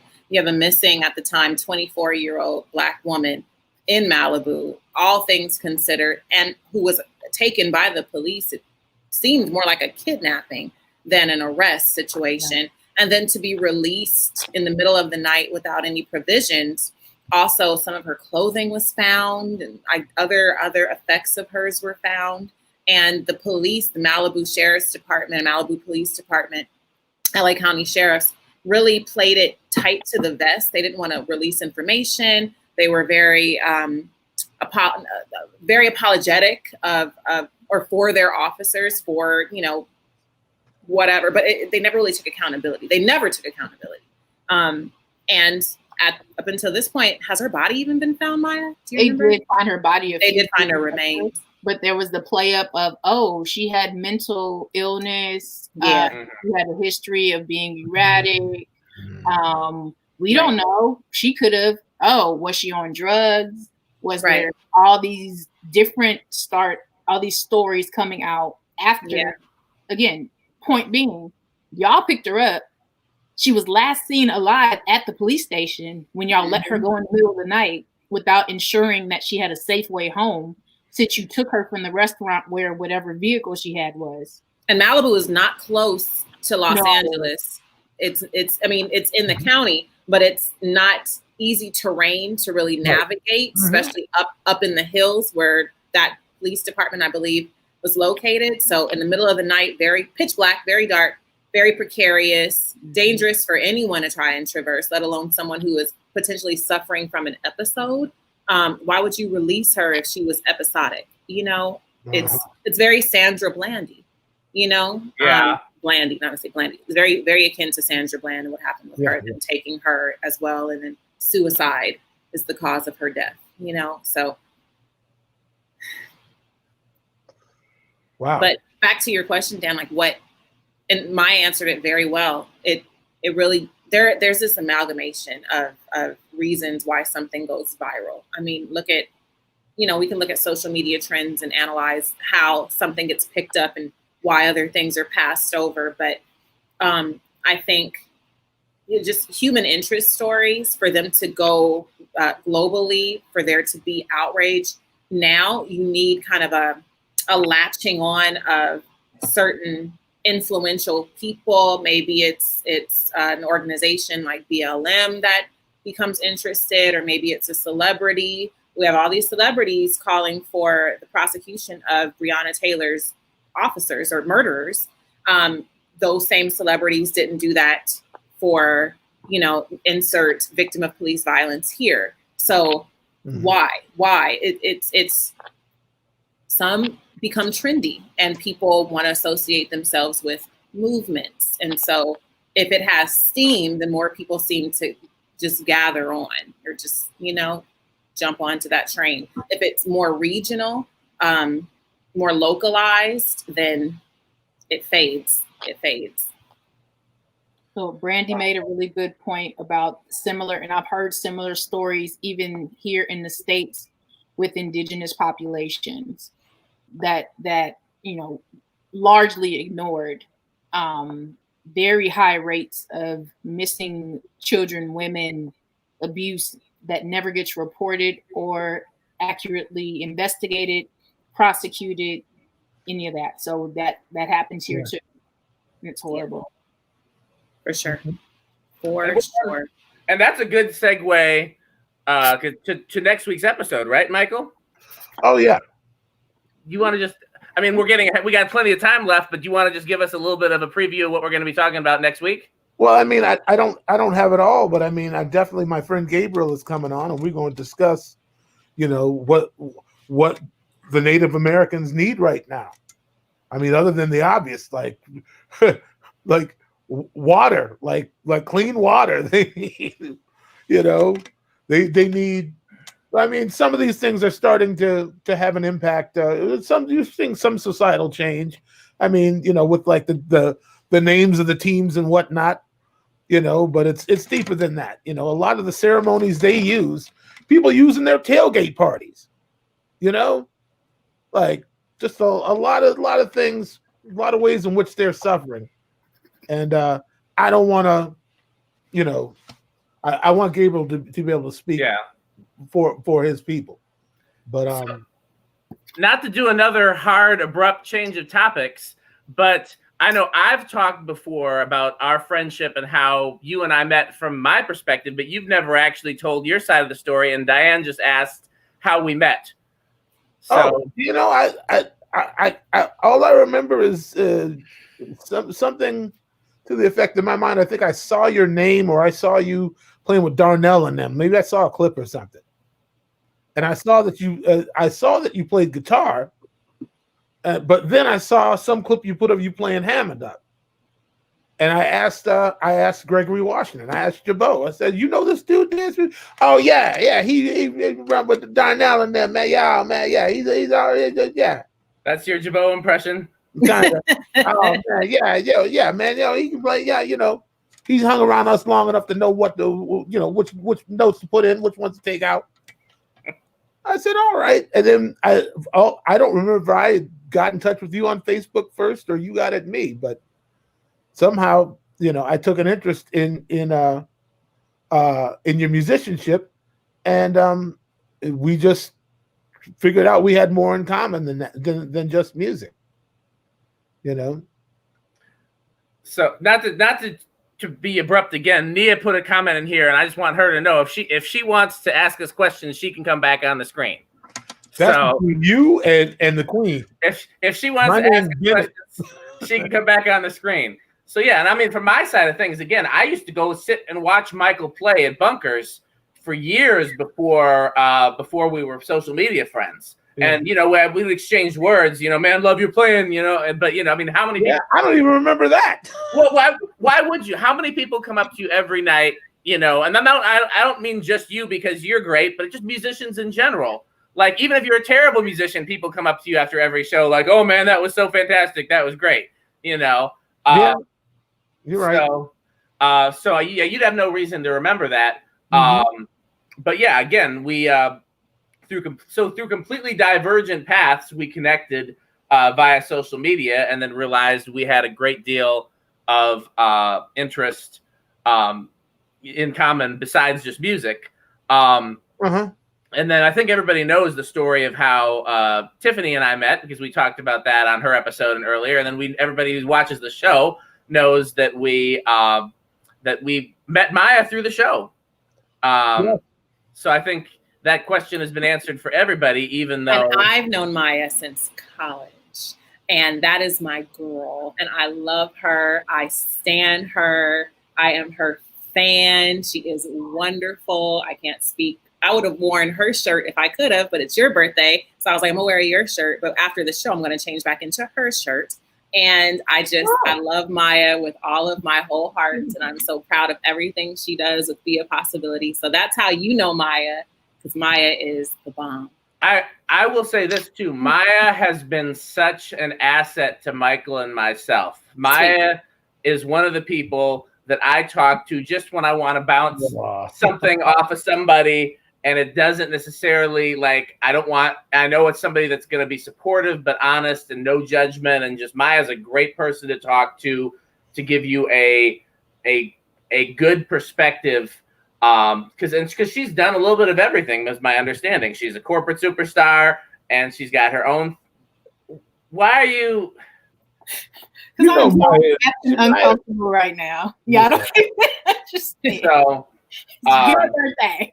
So any number of things that we've done, and I know this probably looks easy to people who just log into Facebook and see Michael Michael and I talking on Facebook Live and think that's all it is. But there's actually a lot of work behind the scenes that goes into finding and getting good guests, preparing what we're going to talk about, and promotion and things of that nature. And plus, we're up on the different podcasting platforms and stuff like that. And so there's a lot of behind the scenes stuff into something that looks easy. And Maya has been a huge asset. So Terrell, I'd put your question back up there. So because he asked why we took the question down. It's because we went a different direction, but I thought it was a great question. Okay, before we jump off of that, can I just say thank you to all of you? Like, you're all amazing and you're embarrassing me. But you guys have the greatest fans on this show. So shout out to Jessie, who is awesome, and who absolutely, she's fabulous, and we've gotten to know each other a bit. And so, yeah, y'all have the greatest fans. So I'm appreciative for being included in this, fun fest. Yeah, Justin too. Jesse painted this rock for me and sent it to me in the mail. Aww. Nice. She sent me this. She also sent me this. Wow. And this. Aww. So Jesse would have gotten my agate joke yesterday, Tiffany. Okay. Even though I didn't get any love for that joke, but clearly Jesse would have gotten it. Still don't know what's happening, but I'm gonna go with it. That was funny, and the fact that you didn't get that joke, or either you did get it and you just didn't give me any credit. Didn't get it and moved away from it because I didn't know what was happening. No. So I said I don't know how to. I said I don't know how to use aggregate in a sentence correctly. It is a word that troubles me. I understand it, but it is difficult for me when I try to put it into sentence form. And Dan decided to use that as his own personal showtime at the Apollo. And he just decided that he was going to launch joke after joke. And I still don't know what he was saying, but it was funny. Hold on a second. I'll find it because it was funny and I think I deserve the credit. Nia is saying, let it go. Oh, Nia hates how I wear the joke into the ground, but I can't help Justin, but I meant Jeremy Tapero. Love me some Jeremy. Oh. Michael, Jeremy. Michael, tell the viewers about Jeremy for those who don't know. Oh man. Well, first off, he's just a stellar cat. I mean, I got on with JT right away. Really, I knew I liked him, but when we first met, he has a very sort of unassuming demeanor. Like, you really don't know what's going on in his head for a while, and until we really got to sit down and kind of, bond. But now he's one of my best friends and one of my favorite cats to work with. He's stellar musician, stellar engineer. He's producing, I wish I could remember the name of the project he's producing right now. But if you go to Jeremy Tapero's Facebook page, I'm sure he's got it up. I can't remember the guy's name, but he's currently producing a record that's getting ready to come out sometime in the near distant future, I guess I always say. But yeah, Jeremy Tapero, the bomb. The bomb, and he has great hair. Yep, he brings it all around on stage with Soul Asylum.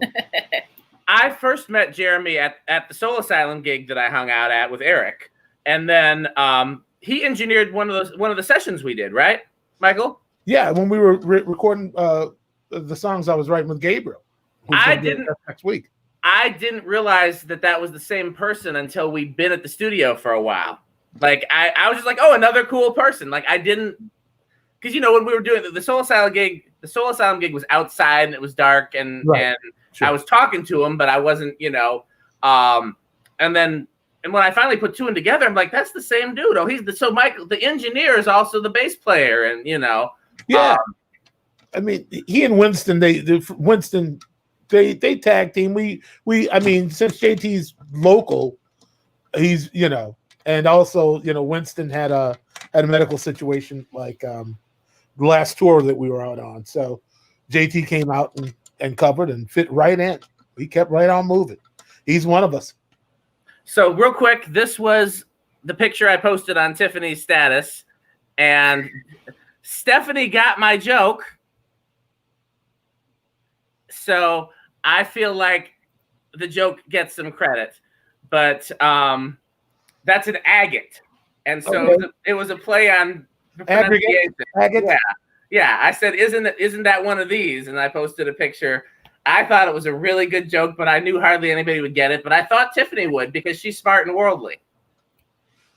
One, me not getting it does not mean I am not still smart. Okay, that's a very nuanced joke. Two, I feel like it was inappropriate. I think you need to move on. You need to answer the question because Nia's getting testy in the comments, and I feel like you need to watch your back. The queen is making a vibration felt. Let me go look. Okay, Michael, what is your favorite song you've recorded? I'm assuming he's asking two different things. What's your favorite song you've recorded, and what's your favorite song you played live? It doesn't have to necessarily be, but wow. I mean, I guess I could take the bait and just say something like "shh" off the Gold Experience record because it kind of was it was not necessarily my favorite, but I feel like it was just one of those arrangements where Prince just went, "Come on, man, just do some stuff," and it just kind of all fell into place, and it became kind of my second calling card after Diamonds and Pearls, really. So I always felt a sense of satisfaction playing it. Wait. You played on the original Diamonds and Pearls? Yes, that was him. It's in every promotion of this fucking show, Tiffany. That's him in the original at 19 years old. In every promotion of the show, I say that. I'm always captivated by your videos. I don't necessarily read further down, Dan. Okay? I get captivated by your lovely face. Michael Bland, that's my favorite Prince song of all time. Really? Yes. How did you not know that? I don't know. Okay. She ain't got to know all that. That's Thank you. Okay. So tell the Diamonds and Pearls story for Tiffany, who's been living under an agate. Well, what story? Okay. We want to know how it happened. Easy. Yeah. To tell the story of recording it. You were 19. It's a story that bears repeating. I suppose. I mean, actually, Sonny, who you missed earlier on, Sonny and I, we were rehearsing out at Paisley Park for a different band that Prince was putting together to back Margaret Cox, who had been known as Tamara of Tamara and the Scene. Everybody Dance was a #1 hit in 13 countries, and actually, the way I met Prince was through Margaret. He went to see Dr. Mambo's Combo at the Fine Line, and I was on a different gig across town, and he recognized Margaret from her work with Jesse on Tamara and the Scene and all that. So he, invited her into the limo, and they talked for a while, and he was like, "They're a really great band," and she said, "Yeah, you should hear our regular drummer though." He said, "Yeah," and she said, "Yeah, oh, he's this young kid, and he's really great, and he plays with us every Monday at Bunkers," and like the next week he was there. And sat in and was just kind of recklessly eyeballing my hands and then kind of looking at me, and I didn't know what to make of it. I didn't realize it was an audition, but anyway, he decided he wanted to record a record with Margaret. So, but also she was going to be the house artist every Wednesday at the Glam Slam, in downtown Minneapolis. So we were rehearsing for that. And Sonny and Tommy and I were just getting ready to leave to go downtown to have something to eat and then go to the Bunkers gig. And Prince came down and said, "Hey, do you guys have to leave right now? Because I have a song I'm trying to figure out." And we said, no, well, we could hang out. And we pretty much, it came together in like under 15 minutes. And he was like, can we just record this now? Instead of having to. And yeah, let's do it. So we went into Studio B, and in 2 takes we had it. The only real differential was the space where I do the drumming, the majestic drumming. I left it open because I hadn't been instructed to do anything with it. And he said, that was great. This time when we do it, put something in there. Something the drummers are going to hear and be real impressed. Like, put your signature on it. Oh, okay. So, and then we immediately start the next pass. And I don't know what I'm going to do. The moment's coming. And I'm just like, I'm drawing a blank. I'm just trying to remember the arrangement. And I get there and this thing happens. And he's like, thank you, everybody. And like, we finished up. He probably cut the vocal that night. I mean, really, it was the first time Tommy and Sonny and I recorded with Prince, and they were in the band shortly after that. So he found that the cohesion and the ability to work so quickly suited him. So, I mean, that's pretty much the story. And then, Rosie came in on it, and the rest is history. Ooh, Rosie. Oh, ooh, Rosie. Yes. Oh. Have I ever sent you the video that Michael sent me, Tiffany, of Rosie singing?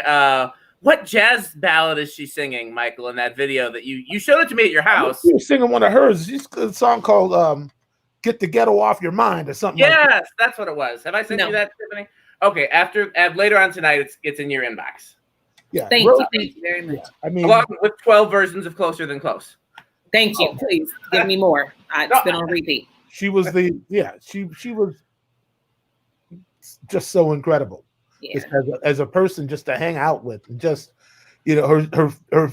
I mean, she come out every concert we played. She had the Holy Bible down underneath her keyboard stand, and sometimes we'd be playing, and I'd see that, and it'd be like the spirit would start moving, and it was like being in church when Prince would say, "Go ahead, Rosie, you got it." She would just take over.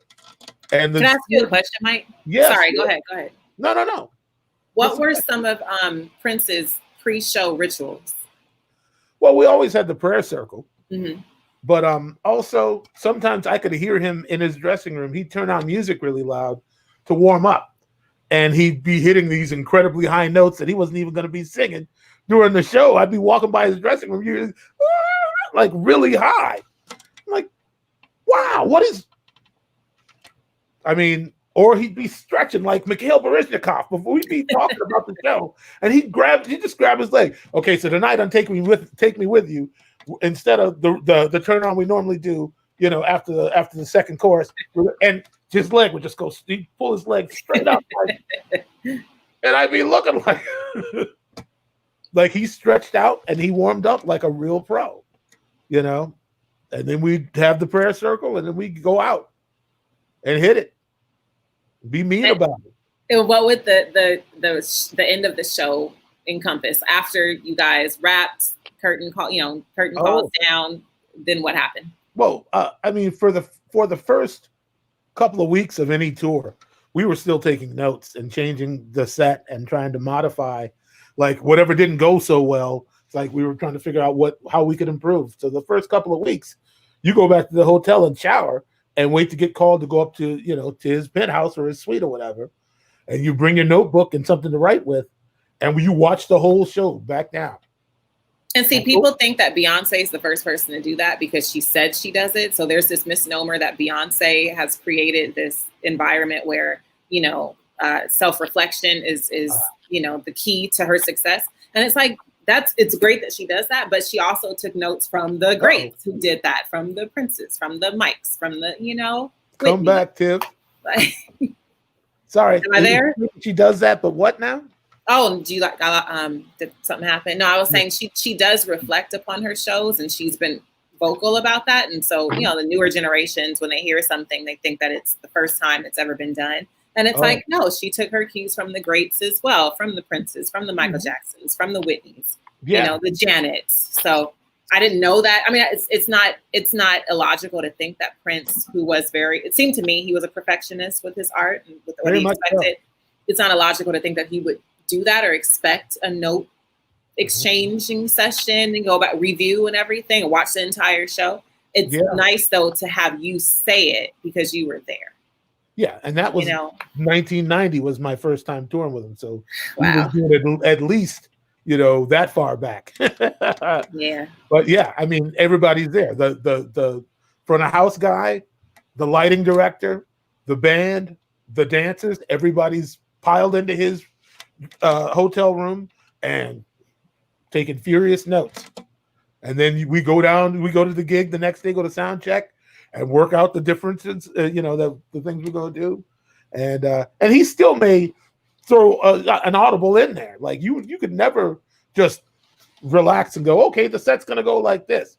Because Prince don't care. Prince is going to play what he wants to play.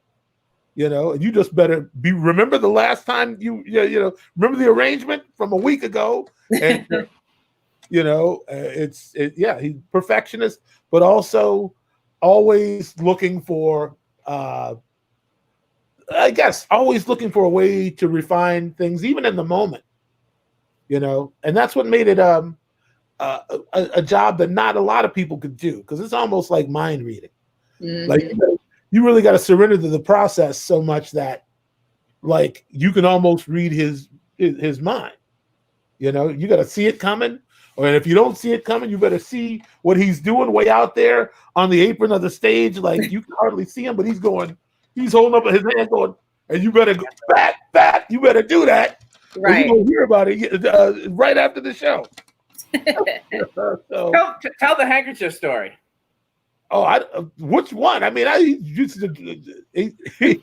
he'd drop it any time. But just the point was that you had to watch. And what did you have to do? What did you have to do when the handkerchief hit the ground?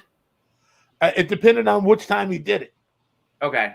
I don't remember exactly, but I'm telling you, what's funny is that after working for him, I couldn't be shook. Anybody, anything you want to maybe try to do, I'm already looking. That's what it really did do, is just sharpen your awareness of the moment. Because he was never satisfied with things just running the way we were talking about. There was always room for magic, for the spirit to move, something, Or, for instance, when we played Rock in Rio in 1991, the plan was to play a bunch of unreleased music for this group of people who've been waiting till 2:30 in the morning to see us. And we get out there and we're playing all these songs that were supposed to be on Diamonds and Pearls but didn't make it. And we got maybe 2 or 3 songs in.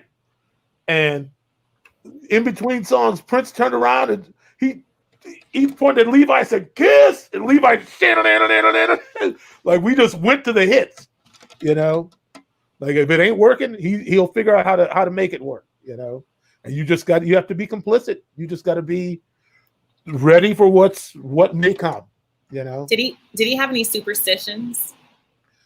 Ooh, you mean like things that he was? You mean like conventional superstitions, like black cats, or unconventional superstitions, and just anything that don't do this, don't do. There are a lot of rumors. I mean, it's funny. I'll give you 2 examples. One was we always wanted to play Anastasia, and he wouldn't do it. He said, "That song gives me chills, like the wrong kind." Mm. Like, I think that song really was like a manifestation beyond his conscious headspace. Like, he channeled something that frightened him. Okay. I don't mean to get all weird and dark.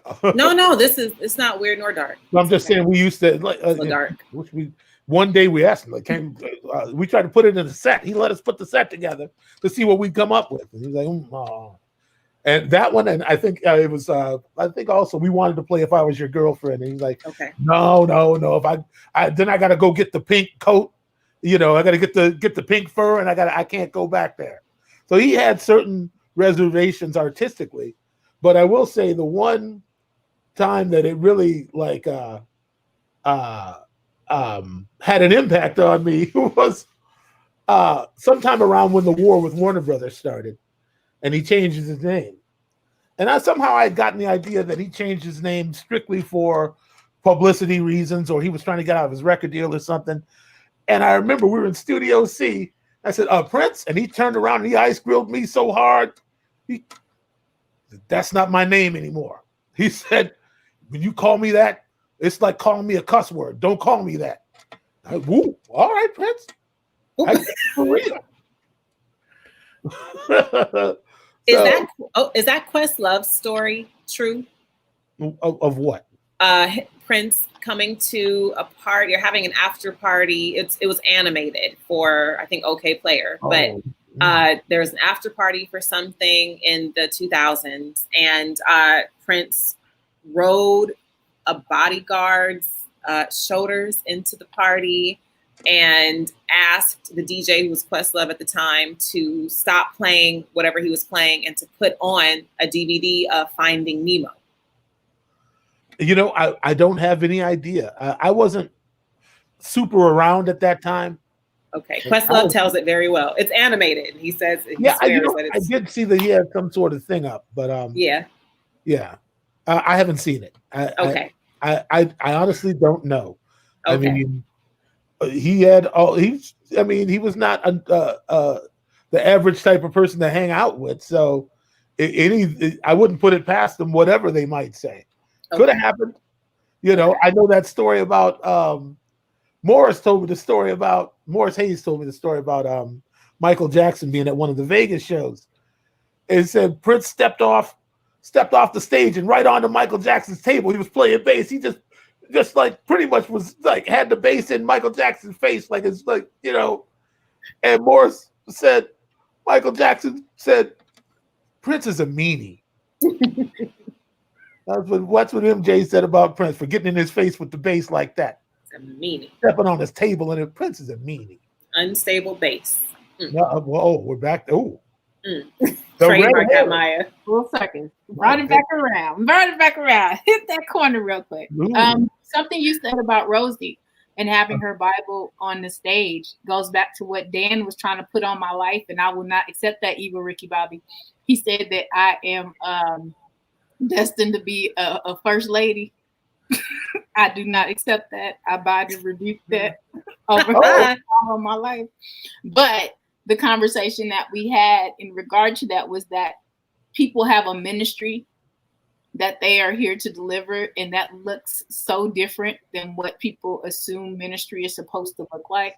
And so her going out there and invoking the power through whatever it was that she was doing to then deliver the message she came to deliver was her ministry, versus it needing to be, you know, ankle length dress and a prayer cloth and head covered.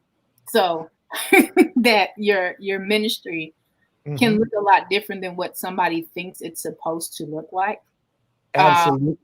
And that, you know, yours is, you know, Michael, I consider you a guru of sorts, just because I'm trying to tell you what you said. Even you said it to Tiffany, but when I was on the show before and you talking about how, like you said, nobody can shake me now because of what I learned, and the ability to pivot and be ready and almost read minds working with Prince has, you know, anything else you got to deliver, anybody else being a musician, it's nothing.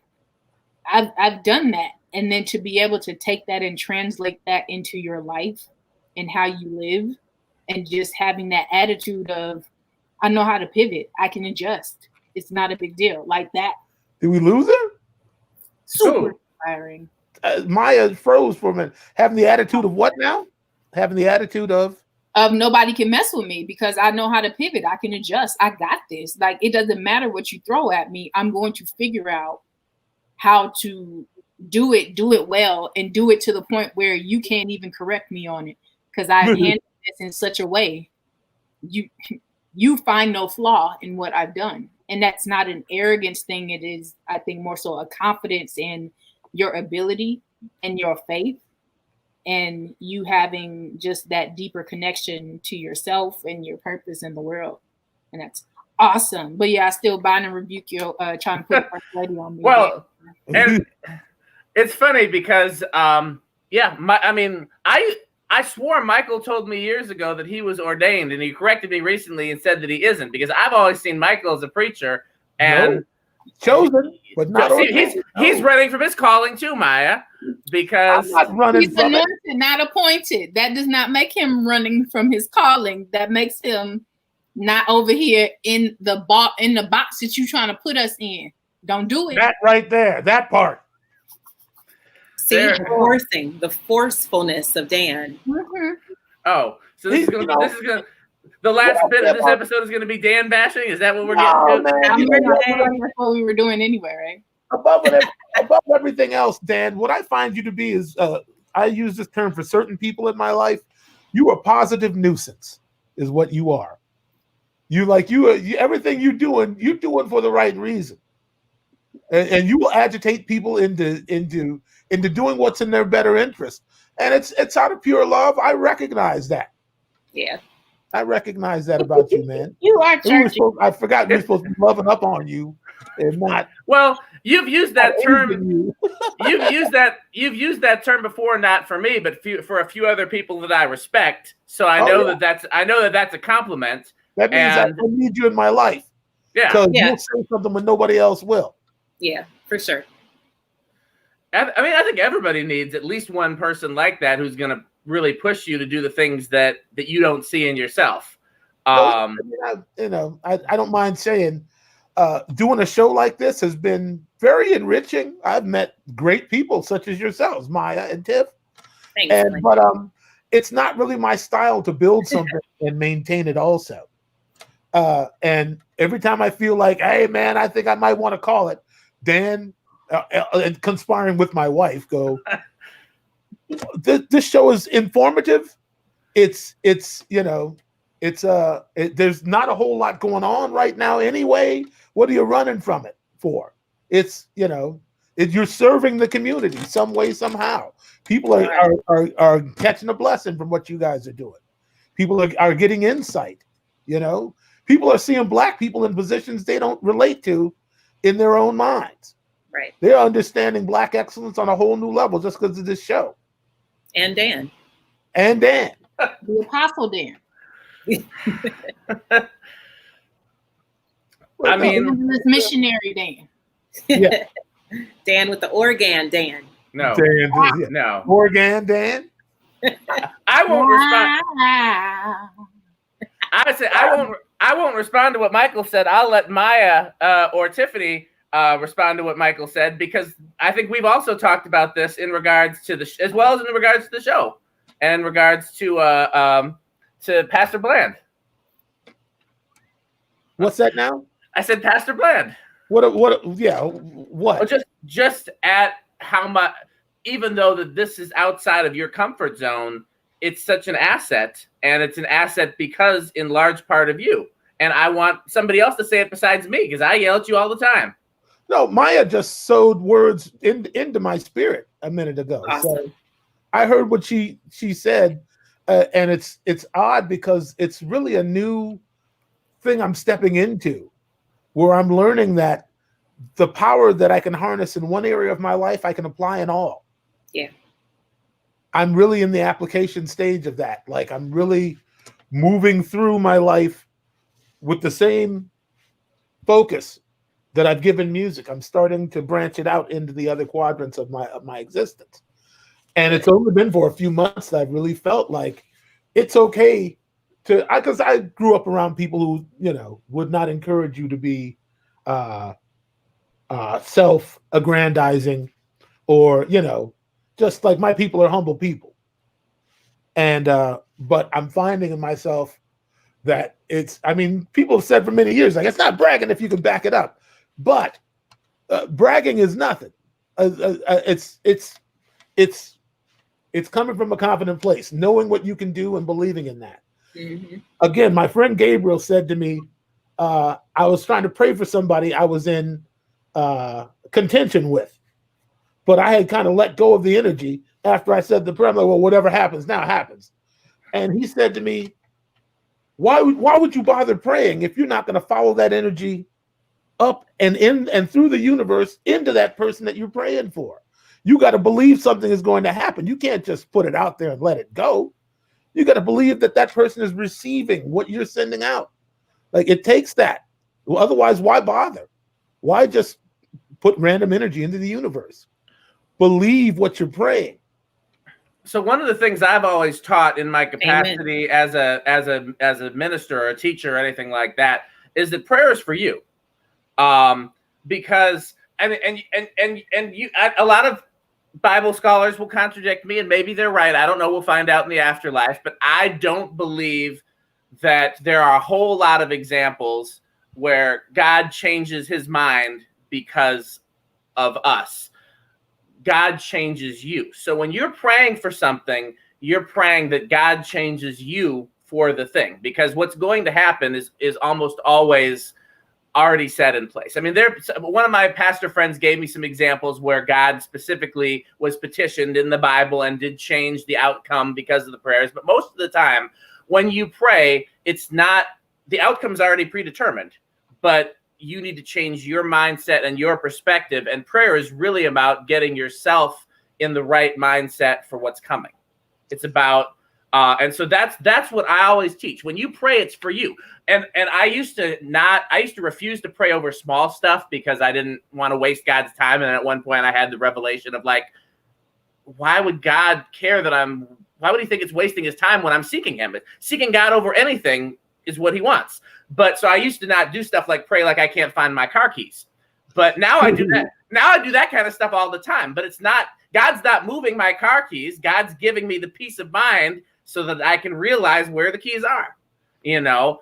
And the same thing that's true over little small examples is true over big examples. So sometimes even when you're praying for somebody else, sometimes the purpose of that is to put in you either what you can do or just what needs to be put into the atmosphere, you know?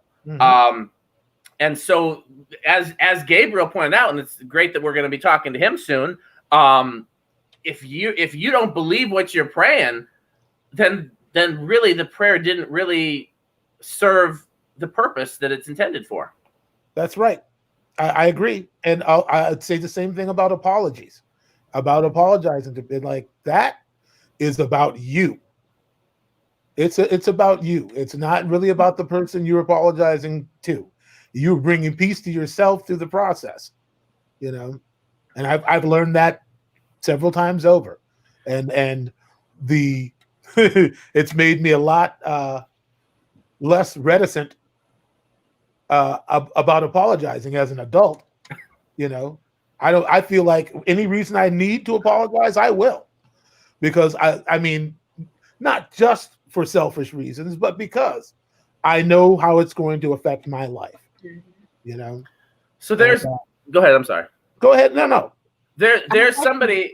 Dan, though, real quick, before you jump off of your last one, what's your definition of prayer? That's a deep question. I think if you want the simplest answer, like breaking it down to the simplest thing, it's just talking to God.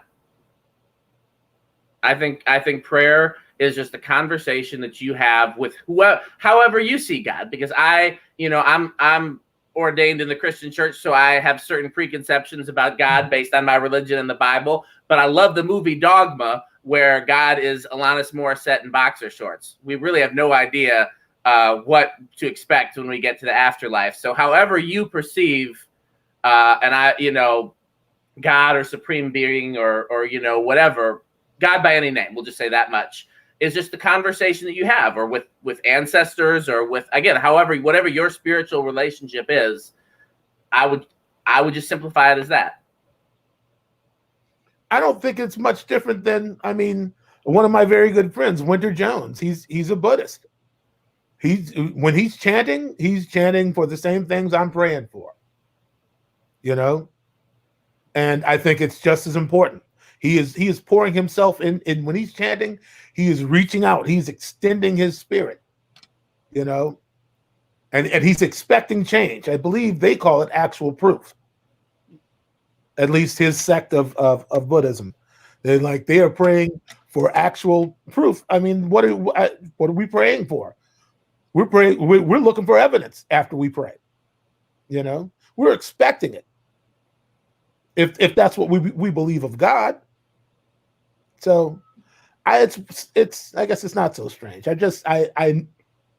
I'm surrounded by people all the time who have different faiths or no faith, or so I've learned to be very open-minded about just how people function, what works for them. I can only speak for myself that I know that Jesus Christ is my Lord and Savior.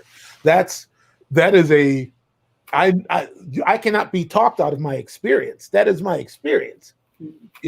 I've seen how I have sensed and felt and seen God work in my life. So I can't, I maybe a lot of other people haven't, but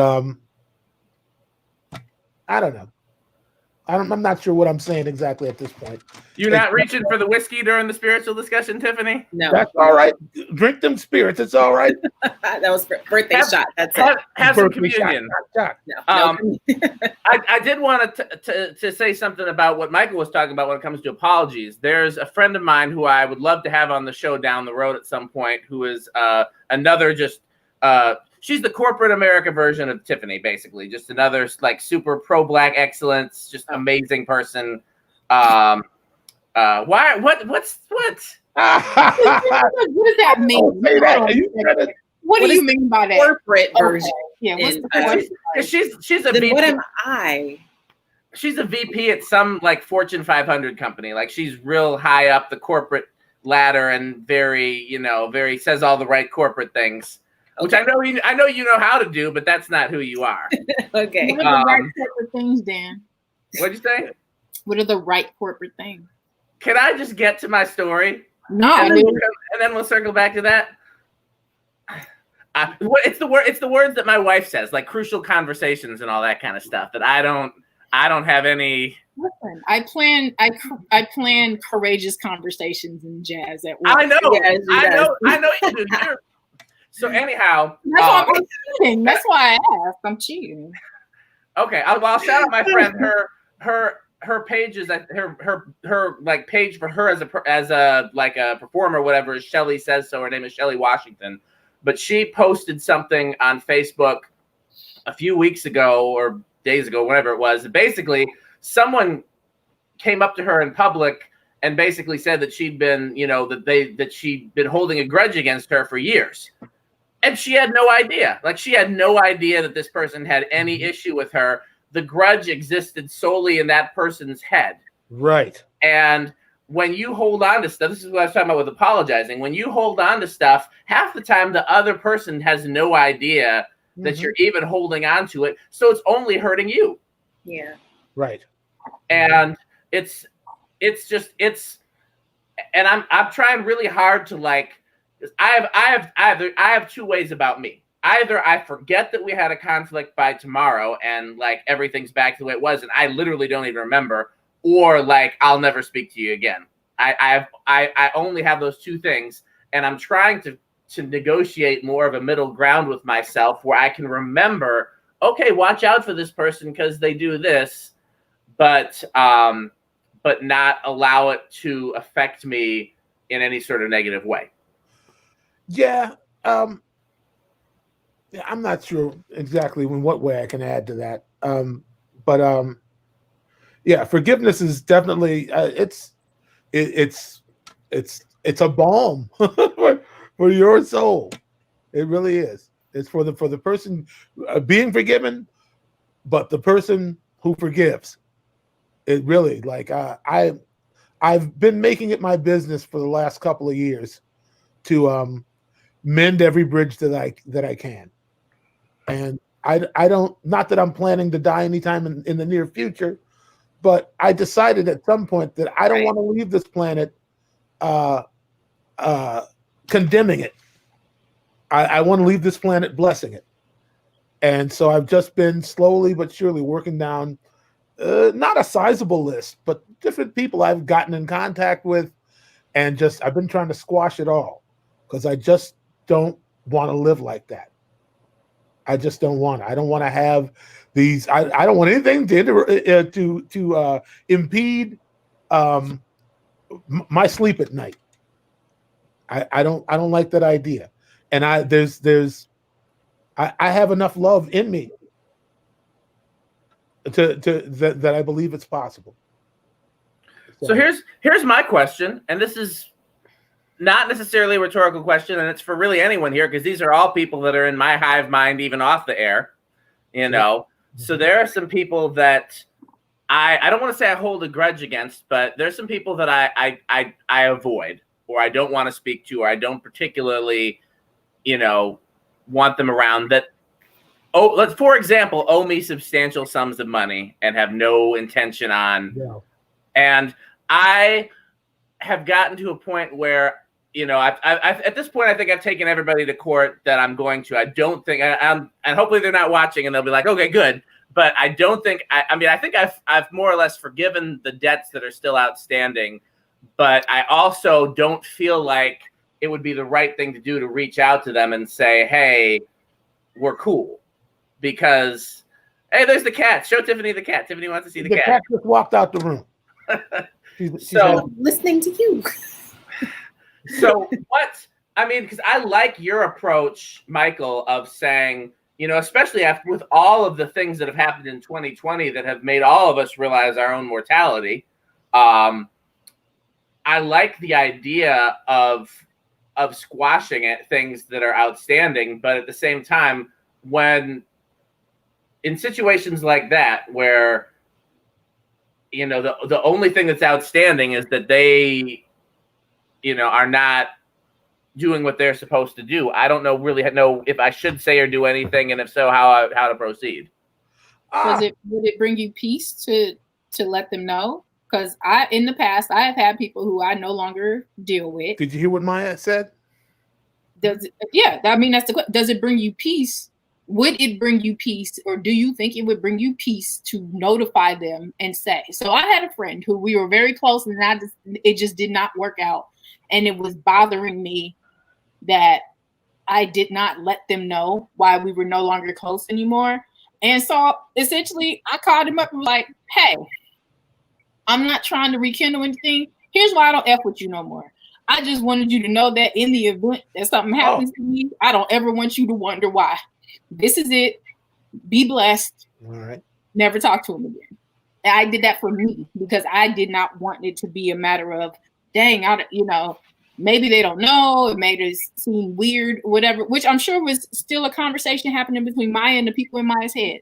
That person was not worried about it. But after that phone call, it was like, cool. I'm good with it. Whatever happens, happens. It's a release. You don't necessarily have to rekindle or act like, oh, now we're homies again, but just the understanding. And I used to think that it was all right to just, let people just let them go and just let them be in the lurch. And I just cut off contact, and I wouldn't, reach out. They'd be reaching out, and I'd just be up. I don't want to talk to this person, but my friend Gabriel also made me realize, he said, well, wait a minute. He said, what you're doing to that person is you're causing them to take that energy and expel it onto somebody else. It's like you need to break the cycle. You need to break the cycle with them so that at least they understand why you've been doing what you're doing. It's not fair. Like you need to inform them so that they have a proper understanding of why you have placed them in exile. And so that really, that also spurred me on to like, I need to resolve any and all conflicts for the betterment of me. So don't think of it that way, Dan. Don't think of it as you're doing something for them. Think of it as you're doing something for you. I mean, I guess the part where I still struggle with it is I generally don't think about these people. Like when Maya asked if it would bring me peace, it probably wouldn't change anything for me because I've made peace with the situations and I don't tend to think about it until somebody brings it up. And if somebody, and once it comes up in conversation, I'm like, oh yeah, that person, that person did this, or that person owes me this much money, or that person did this thing. And, but it's not taking up real estate in my head. You know what I mean? Like, And it's so okay. But as far as money goes, man, you either got to just come hard or let it go. That's it. You know, me, it's like friend or not. If it's a situation about money, if it's business, you know, I'm going to take it as far as I can go before I feel like that money is too hard to come by. You know, I mean, I have to. Go ahead. I mean, there are plenty of I'm in the music industry. I've been shafted monetarily more times than you can count. The times when it became something where I took it personally, at least at some point, is when it was somebody that I really had a lot invested in, you know, personally or professionally or both. You know, people that I really was close to. You know, that's the thing for me. And again, I get to a place where they don't where I have peace with it, but I don't deal with them anymore. You know, and like you said, it's you know, and I'm sure they know why I don't reach out to them anymore because they know what the situation is, but also they're not reaching out to me either. It's not like they're being like, hey, why aren't you, you know, no, I've tried to call you a whole bunch of times to rectify whatever the situation was, whether it was money or work related or whatever it was. I did my part to reach out. When you didn't follow through, that's when I cut ties. But it's you know what though, it's as you, and I'm not insinuating that you're not a mature person, Dan, but as you move on in life, you have to decide what kind of person you're going to be. Because you're either going to let, you know, little conflicts steal your joy, or you can just keep moving forward. I mean, for me, it's always better for me if I know who I'm dealing with. And I don't run from somebody who I figured out just as I figured them out. Like once I've figured out where I got to hold them in love, you know, what distance I need to place between me and them, it makes everything very simple for me. Like everybody ain't got to be your best friend. I know people I make music with that I don't speak to socially. Yeah, definitely.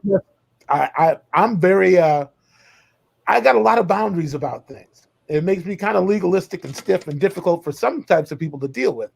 But a lot of those people are people who don't have healthy boundaries. So I'm doing myself a favor by saying this is where I'm coming from. And also being an acting example of that, because I found that the more I stand in my truth, the more the people I don't need clear the room. That's been the case for me as well. That's a very good point. Is like you said, people will remove themselves, and the harder you go for you, I mean, it's just like that post that I shared the other day. That nobody watches what you do harder than your haters. You know, so it's a strange thing. Relationships are odd, man. I think that I don't know why every conversation leads back to you got to know who you are. A lot of people don't know who they are. I know who I am, and this entire music community knows who I am, not as a musician, but as like, what is my perspective? What is my viewpoint? And you know, as you well know from speaking to some of these people, my situation is too hot for a lot of people. Like they can't really get to where I'm at because they ain't been where I've been.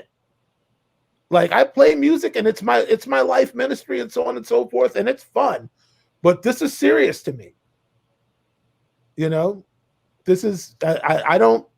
Music has been my salvation, and in every other way that God has not.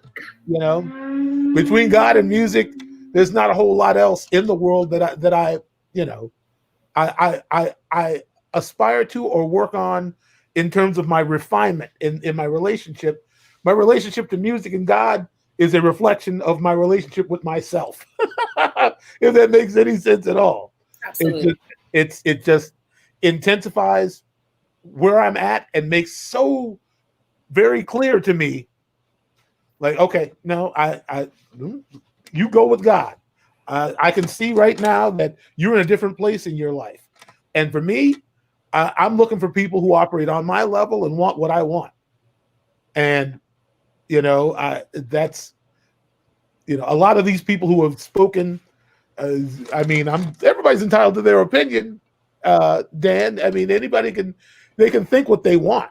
But the bottom line is I don't really care because I know who I am, and I know what I'm doing this for, It's funny because it made me think back to the story I told, I think it was 2 episodes ago, about when I was first introduced to you. And I was at that, that musicians gathering that Brandon Commodore had hosted, and people were describing Michael Bland. And they were like, yeah, he's first of all, he's got the biggest sound you've ever seen. Like, this is a big dude, but his sound sounds bigger than he looks. But then second of all, like, he hears everything. And if you miss even the slightest thing, he'll hear it and he'll tell you, and he won't be shy about it, And that was one of the things that made me go and seek out, like, I want to see this dude. I want to see if they're telling the truth, And I specifically sought you out based on those stories, which, by the way, are correct. I have seen you take down other musicians on stage if necessary, and you're never wrong, especially when it comes to music. But really about just about anything that you're vocal about, very rarely wrong. But that comes from, this kind of the same thing that I talk about in terms of myself when I try to speak on subjects. I try very hard not to open my mouth unless I'm sure that I know what I'm talking about. Yeah. See, that's the problem with being sure. Most of the time, like in music, there's almost never any equivocation for me. So it's as clear as reading words, the tones and the shapes and the colors, and what works and what doesn't work. So for people who have only a vague sense, we're not going to be a good match. Like if you're in everybody has room to grow. The ways in which I'm growing are the ways in which I express myself in moments like that. I have since realized and regret some of those times because it's in the moment. All you're thinking about is the music and how much disrespect it's being shown. But the reality is that a lot of those people, they left that experience hostile, upset, confused, frustrated, because all they got from it was this big black dude is yelling at me. They don't even know what they did wrong, which is why I've narrowed, I've softened my way of expressing myself in that regard. But I've also learned to just let people, I have an experience with them musically, and either it's working or it's not. And instead of trying to convince them or trying to get them, I just have more respect for everybody's individual journey, I guess, now. But I want to hear all that on any stage that I'm playing on, but I've become even more fastidious about who I'll make music with. I mean, even just the few sessions that we've done together, you've taught me to listen for things that nobody taught me to listen for before, and I've done records before. It wasn't like I'm a virgin to doing records, but certain things to listen for that nobody had ever said before. Hey, listen for this. And then also I've been in your presence enough that there's certain things I learned to listen for by watching you listen for them, and because especially in the past, however many years it's been since Pro Tools. I don't know how long that's been. What Pro Tools been like 20 years now? Probably.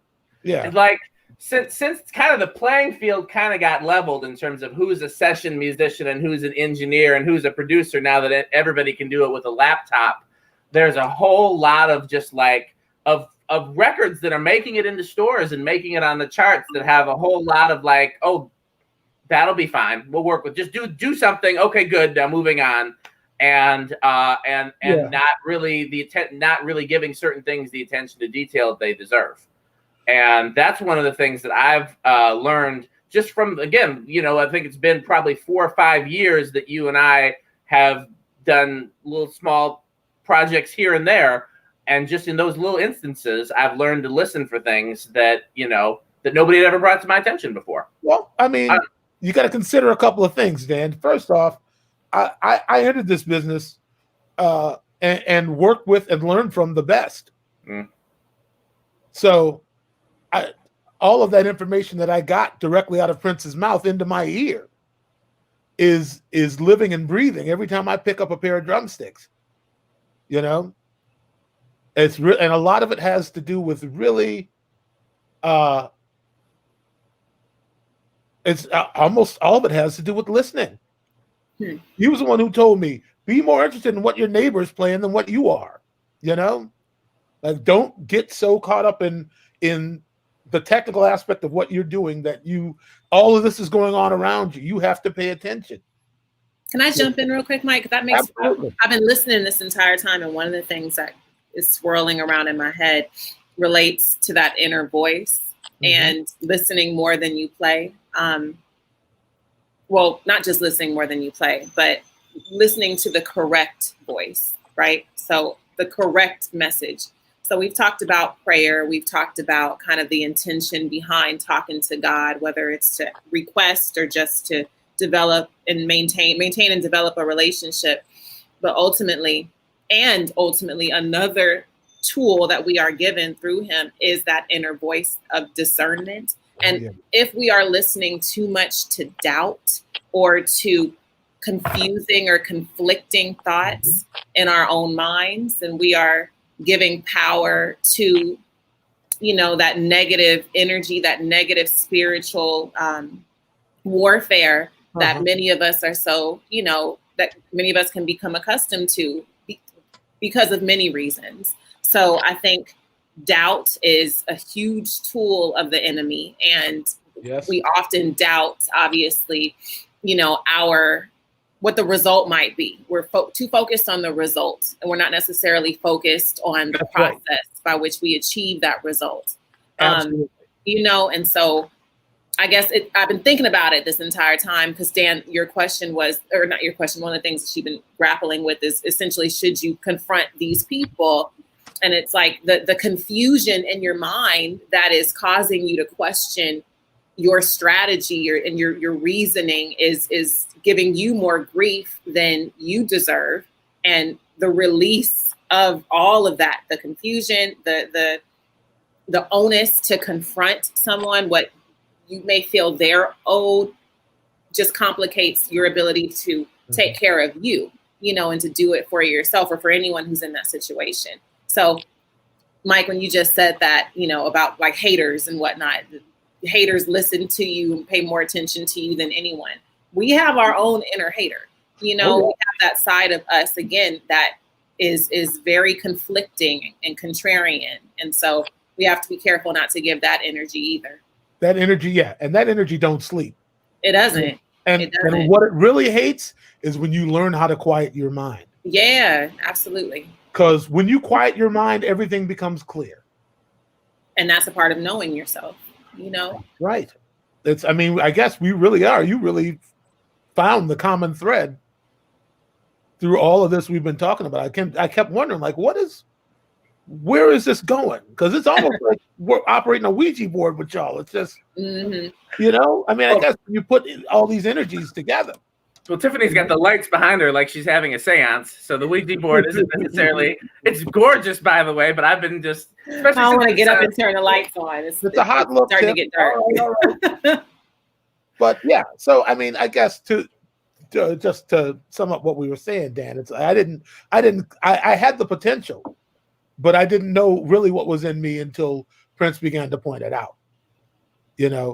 And he was a person who, if there was a sliver of doubt in the studio working, like he trusted himself implicitly. But if he ran into like a gray patch or an area of confusion, he would just go a different way. He would shut down. He'd either work on a different thing. Oh, well, let's just leave this for now. Put a pin in that. and he just changed directions. We'd start working on a different song. We'd start, it's just like doubt is a killer. Is that how, not to take this into a less serious tangent, but is that how so much stuff ended up in the vault? Could be, because there's a lot of different versions of those songs in the vault. I mean, that's what I tried to explain to, what's his name? Mobeen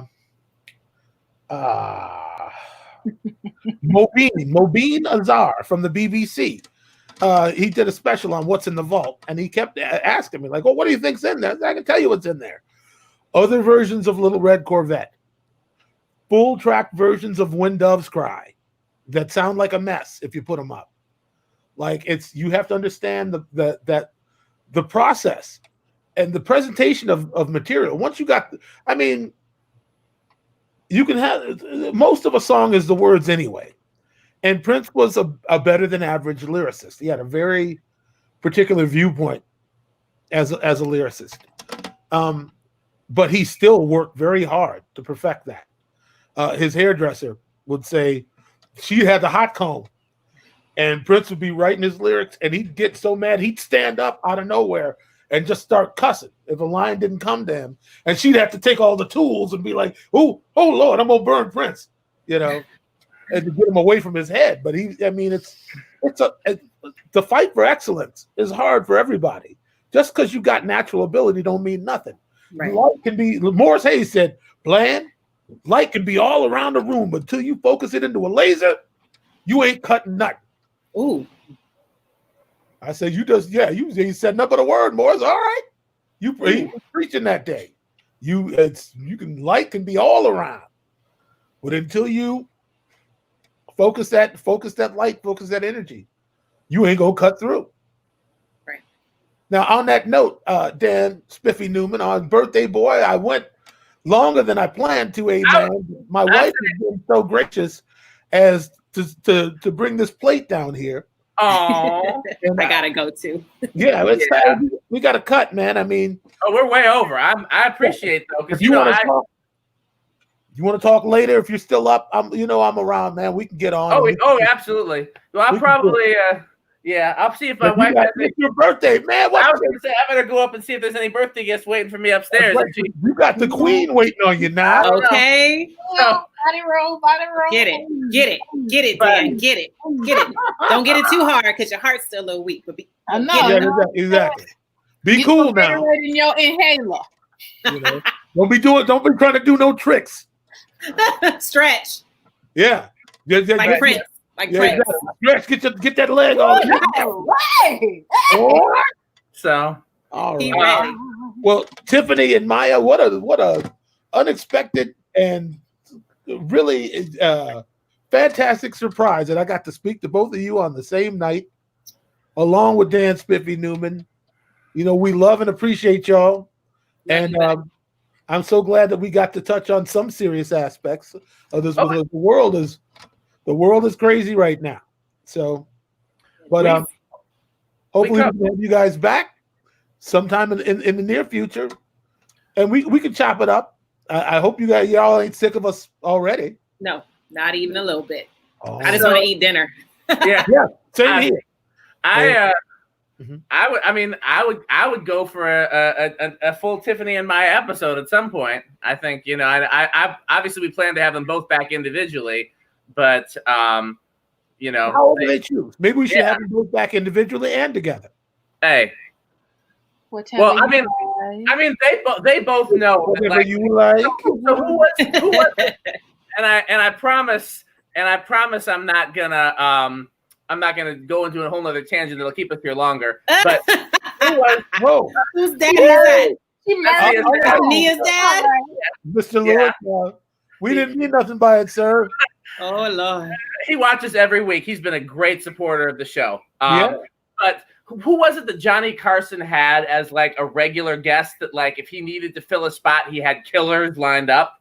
I'm trying to think of Rodney Dangerfield or somebody. Right. I'm trying to think who it was, but that's how I think of Tiffany and Maya as like if we ever have a spot we need to fill, they're murderers in their field, but I know they would come at the drop of a hat. Yes. We like y'all run flat stairs. So Thank you so much, everybody that celebrated my birthday with me. This is how I wanted to spend it, so I'm very grateful. Thank you, Nikki, for coming by earlier. Thank you, my wife, for coming in. I know she hates being on camera, so that was a huge thing for her. Gorgeous. Camera doesn't hate her. You see, I tried to get her to come back. She wouldn't come back. See now, because you had to turn the collard greens off. That's why. Yeah, I mean, I don't know what that's gonna take. I don't know what that's gonna take. Maybe her dad would come on with her, and we could have that would be incredible. Because I will talk about Black excellence. My in-laws are phenomenal. I talked about my mother-in-law on a previous show, the first Black lawyer at the IRS. My father-in-law had equally lofty government positions. They both were. The whole Lewis family. They're all incredible people and fascinating to talk to. I'd love to do, but who knows what it'd take to get them on camera. Okay. So, but thank you so much, everybody. Thank you, Pastor Victor Davis, for stopping by, Assistant Pastor Thaddeus Hanna, Sonny T. That was such a wonderful thing to see Sonny. I can't wait for the Sonny episode. For those who missed it, Sonny is one of my heroes and a true living legend. My hero, too. Tiffany, were you here for Sonny? He was Prince's hero. So, Prince's childhood bass and guitar teacher stopped in to wish me happy birthday. Rewind the tape. Who was also Terry Lewis's childhood bass teacher, and also played on Diamonds and Pearls. Also played on Diamonds and Pearls. Here's the thing about Sonny though. As good as Prince was, and Michael will back me up on this. As good as Prince was, he was always intimidated by Sonny. Okay. I think wasn't it Terry that said that it took that long for Prince to get comfortable enough with his success to have his own mentor in his band. Yep. Gotta know yourself. And Sonny's that intimidating too. Like, if Prince wasn't out of line for being intimidated by Sonny is that intimidating. Jimmy Jam. Sonny, I'll tell this story and then we can adjourn, but Sonny, one time Prince asked Sonny, said, Sonny, my amp don't sound right. I gotta go make a phone call. Can you work on my sound a little bit? Oh yeah, man, I got it. And Sonny, basically, told the guitar tech, oh no, turn up the highs a little bit.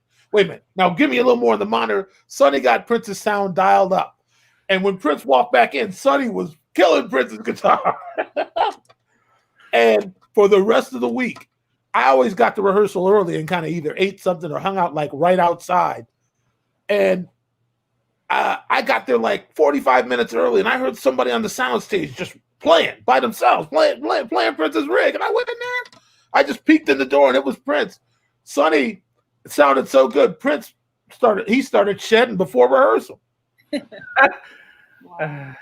Sonny made Prince want to work harder. Sonny is really that good. Mm-hmm. Like, Sonny, he lives up to the hype. And again, he's got the attitude to back it up too. Jimmy Jam told the story that Sonny used to, if Sonny would be playing, he'd see somebody in the audience that looked like they didn't enjoy what he was playing. Sonny would come off the stage and kick their ass and go back up to playing. And then go back up. He's that guy. I mean, he was that guy. And he's your friend, and he wished you happy birthday. So what does that say about you? Well, I hope I can consider Sonny Thompson a friend. That's an auspicious friend to have. I really hope that I don't want to, call the relationship more than it is. I know Sonny. Sonny as a friend is to be a friend to Sonny. So, go back and scroll back, rewind the episode to see where he popped in. For sure. Thank you, everyone, very much. Thank you, Michael, Tiffany, Maya. This is the best birthday I could have hoped for in 2020. Next week, we got Gabriel. I'll do a promo. We'll talk more about what that's going to be because we got to get some more information. Thank you so much. I'm going to end the broadcast. Thanks for watching. I love you, Maya. Happy birthday, Dan. Love you, Mike. Love you, Dan. Love all y'all. Love you guys so much. All right. Excellence. And Dan. And Dan. I said blight excellence. Blight